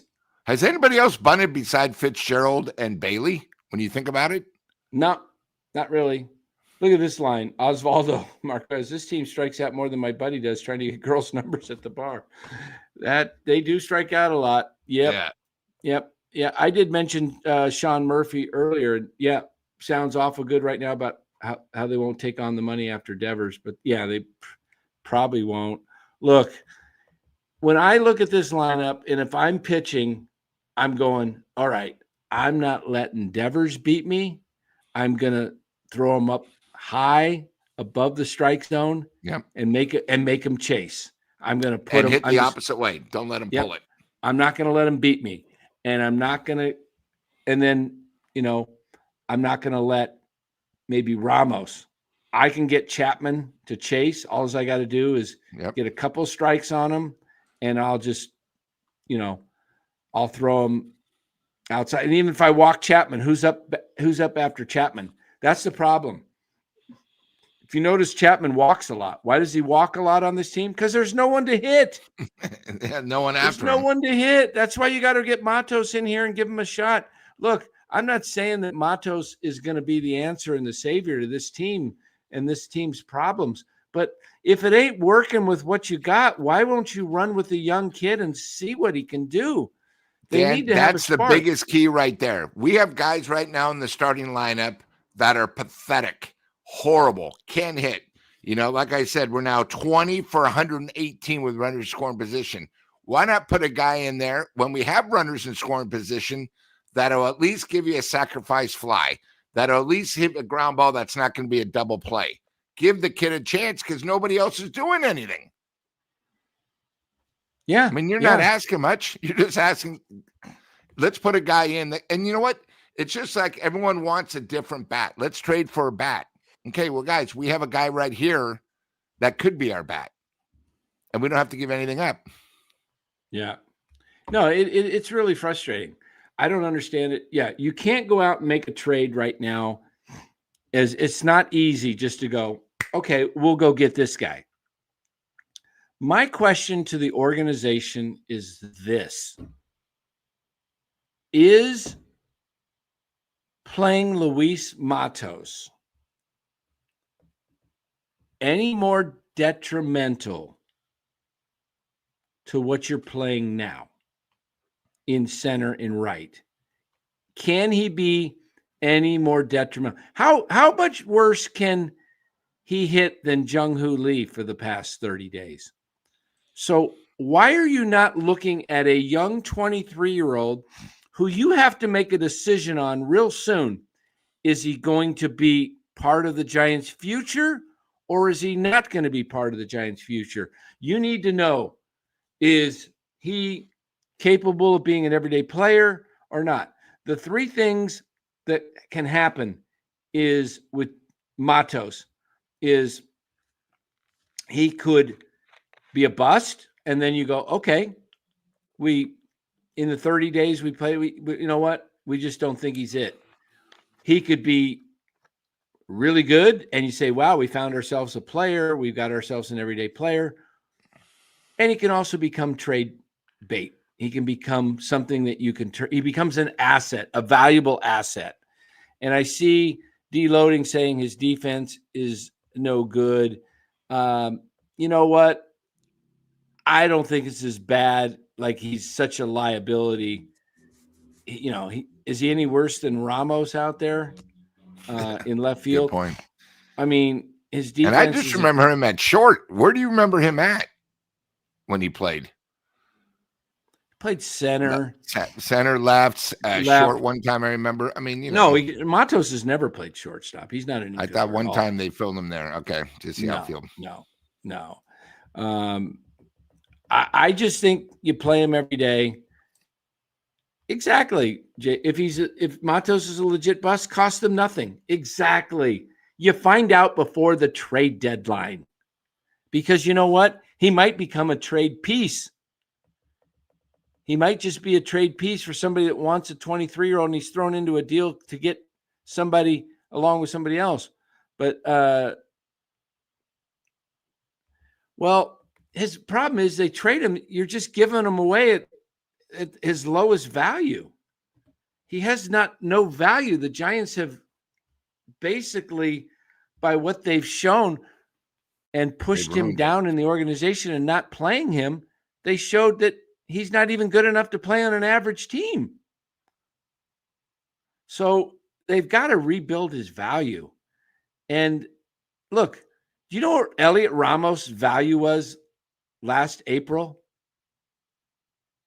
It was in the pits. It's where Matos' value is right now. Nobody was clamoring after Elliot Ramos. The only ones that were saying play him were some of the people in the chat and myself. And he's probably our best asset right now.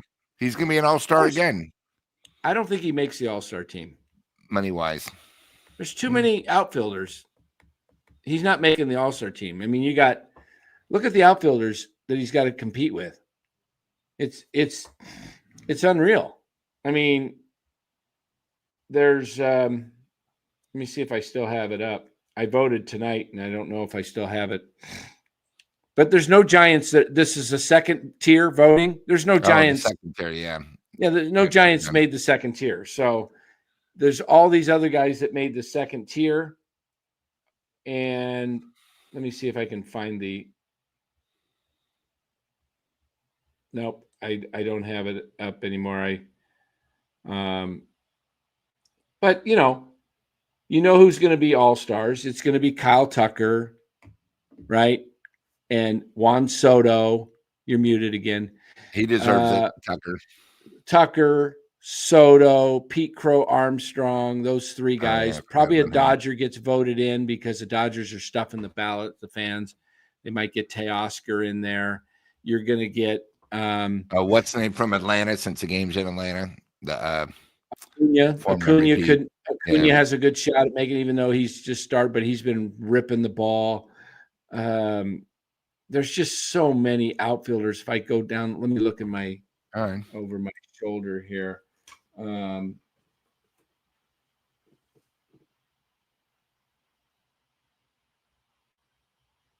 mean, there's just too many players, and the Giants are going to get, you know who they're going to get? They're going to get a combination of 1 to 3 players, and it's going to be Webb's a shoe-in. He might even start the game.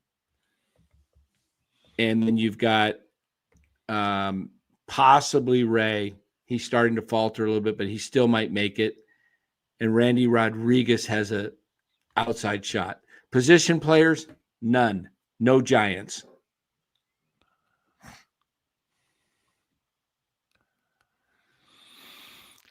Also, Dan, the Mets are no longer in first. It's Philadelphia. I got to move my hat. Just so you know, when the Giants come home, they're playing 2 first-place teams. Just wanted to bring that up. Okay. So when they come home, it'll be even easier. Phillies. All right, I'll fix those hats. Big deal. All right, let's see. We can go on all night. I'm missing a cap. Oh. It fell. Oh. Look, it's hanging up. It's the Angels. Fell. Angels are playing good ball. 500, they're right there. Might fall again. Double tape. Double Yeah, tape. stuff. Yeah, it might fall again. I can't bend my back too much, twist. I got to be careful. So I can't put too much pushing and stuff. Yeah, Atlanta's struggling. They got beat by the Angels tonight 4-0. Yeah, we should take a quick peek at the standings and we'll get out of here. Oh, players of the game. We kind of gotten away from that in this streak. There hasn't been much to talk about, but let's do our players of the game, shall we, Lou? Sure. I will let you go first. All right. Let me get to the I had it up, but then I went to Carson Seymour, number 1. No, now he's got no. Those balls are saying hit me. That's the difference. I mean, I didn't know he was 3-9 in the minors, but shows I don't know why we didn't bring up Wisenhunt, but that's fine. I don't make the decisions. Tonight,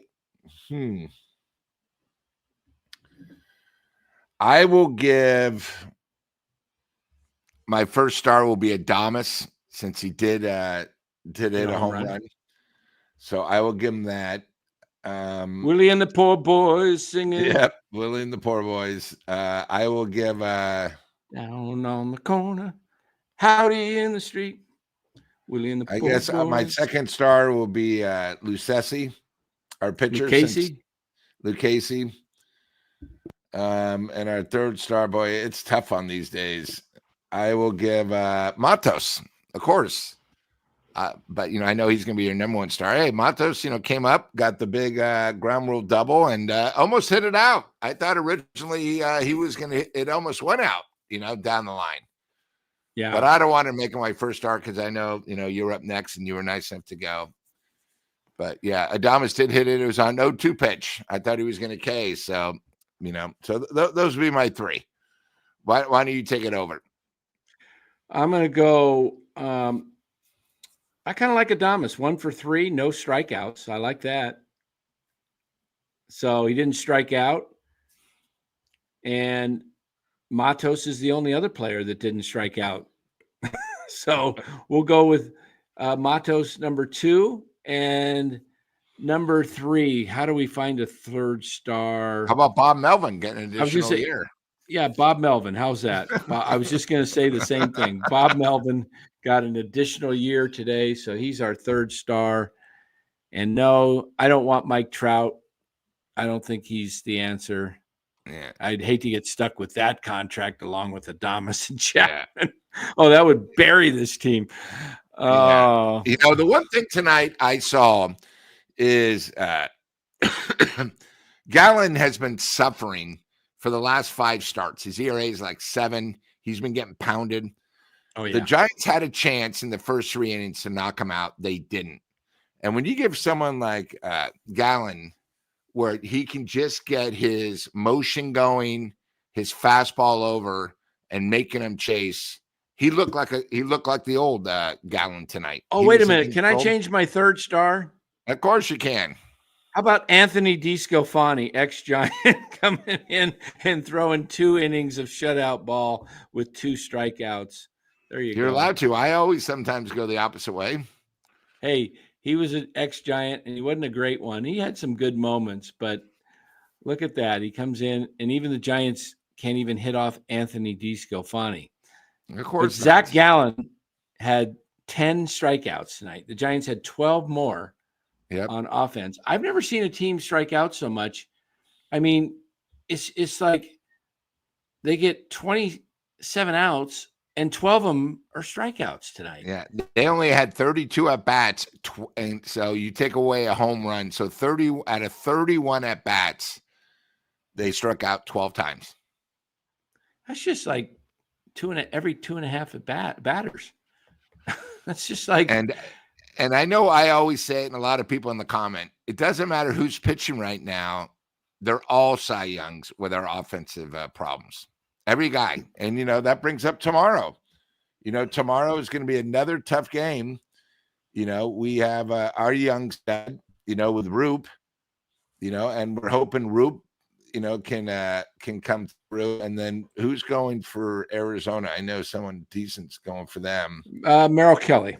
Yeah, Kelly, who came Rob from the says, KBO, by the way. Yeah. Well, he didn't start there. He started. No, I know. Yeah.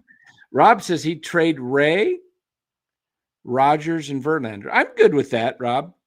I can live with that. I would trade. Here's what you guys really want to know: a crazy thing. You want to hear something crazy before we end this? I wrote this out tonight to a group of guys. This will never happen. Hold on here.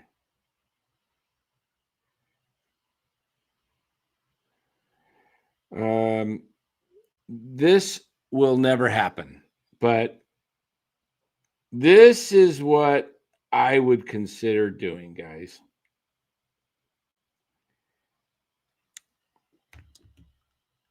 After this season, again, they're not going to do it. Let me get my camera. I'm out of the camera. They're not going to do this, okay? But this is what they should do, in my opinion. I wrote it out. This is what it said. They will never do it, but I would try to trade everyone. Adames, Chapman, Lee, Bailey, Yaz, Flores, Ray, Verlander, and just build around Devers, Ramos, Schmidt, Matos, Eldridge, and Webb, and get what you get back from those trades. You might have a nucleus of younger, more athletic, more guys that are better types of hitters. And what I think they're going to realize, this is what I'm saying. I think they will realize after they run it back next year and you see that the guys are declining and they finish fourth again next year in 26. But then what they will do is say, okay, we're going to run it back one more time in 27 because and only to see they've got aging, declining players now that have zero value, and it'll be too late to trade them. That's what I think will happen. I think Lee has the most potential of that group because he's younger to maybe snap out and become a hitter. But yeah, I know Chapman and Adames have no trade clauses. I know they do, but you can still talk to those guys and see if they would be willing to take a trade. It happens all the time. Max Scherzer and DeGrom had no trade clauses either. Guys get tired, but they're not going to do it. It's actually too early to do it this year, and they won't do it after next, but I would say if they run it back and 26 season is going downhill again, and you don't see progression, you see regression, then you're in trouble. So they've got to find a way. Again, we won't know what this team's really like until maybe around the All-Star break when Schmidt and Chapman are playing every day. And if you see a progression, if they start progressing and they start hitting, then maybe you have something. You maybe have something. Because hitting is contagious, and hitting can actually guys start getting hitting, other guys start hitting. So we'll see. I'm going to hold my true evaluation for the team when I see Chapman and Schmidt in the lineup playing every day. So let's wait and see what happens there.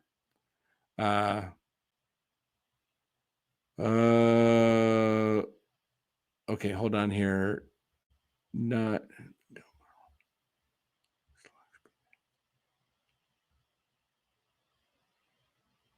Okay. Is this from at 11:07? We have something in the chat here. Did I miss something here?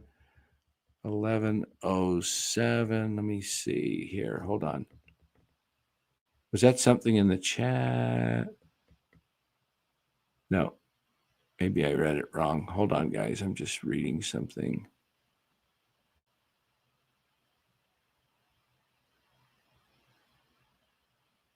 Oh, there it is.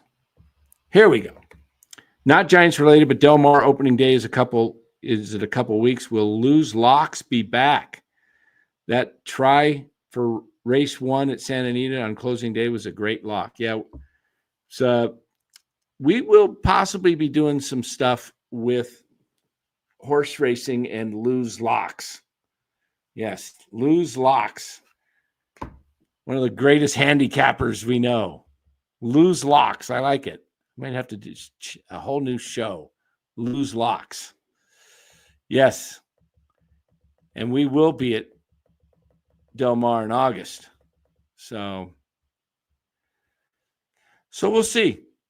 We'll see where this thing goes. But I don't think the Giants do much. I don't think they're going to be sellers of anybody. Yeah, exactly, Aaron. I think Schmidt will be back Sunday. So Fitzgerald tonight was, what was Fitzgerald tonight? He was 0 for 3 with 2 strikeouts. So we'll see. I don't necessarily think he did have a good night last night, but yeah. So stupid dumbass child says trade Logan Webb ASAP. That's always another possibility if you really wanted to get a rebuild going. It's been one of my things where I feel like the Giants aren't going to go anywhere as long as Logan Webb's here. We'll see. Dan, do you think there'll be sellers?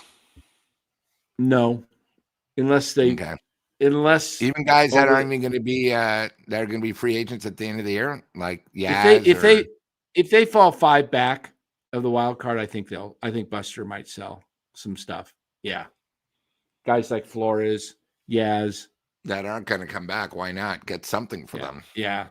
Problem is you're not getting a whole lot. You're not getting, those guys aren't bringing you. They're just bringing you a prospect. I mean, we have prospects too that are just prospects. You know, I just what about Ray? I'd trade Ray in the sense if you can get a really good prospect, but if not, I don't mind holding on to him for next year and seeing how the team does. And you can always trade him next year at the trade deadline. Yeah, you can always trade him next year at the big trade money. deadline. Yeah. Let's say you had a too good of an offer to be true for him this year. I wouldn't trade him for just peanuts. Yeah.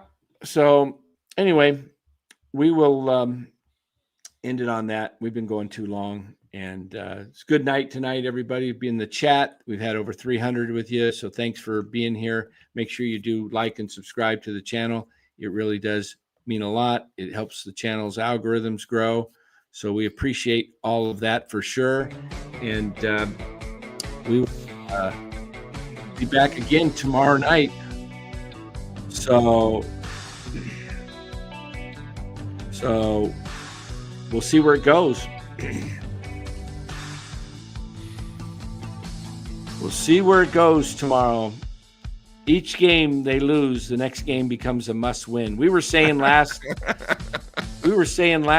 Sunday's game in Chicago, and Chicago was a must-win. We were saying Thursday, the final game of the homestand against Miami was a must-win. They haven't won since. How many did they? No, wait. They won Friday night. They won Friday night in Chicago, right? But since we got Devers, we're 4-13. Unbelievable. Something along that lines. Oh, yeah. Thanks, Juan.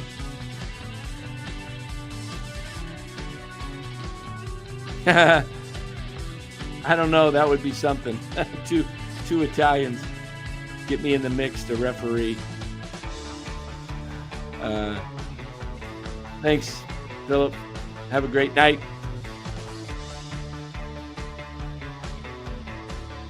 There we go. We might have to do that. Save ourselves our throats, and we'll just play tomorrow. Oh, we'll play tonight. Rinse and repeat. We'll call it the Rinse and Repeat Show. All right, guys. Thank you so much for watching. We'll see you tomorrow night. Take care.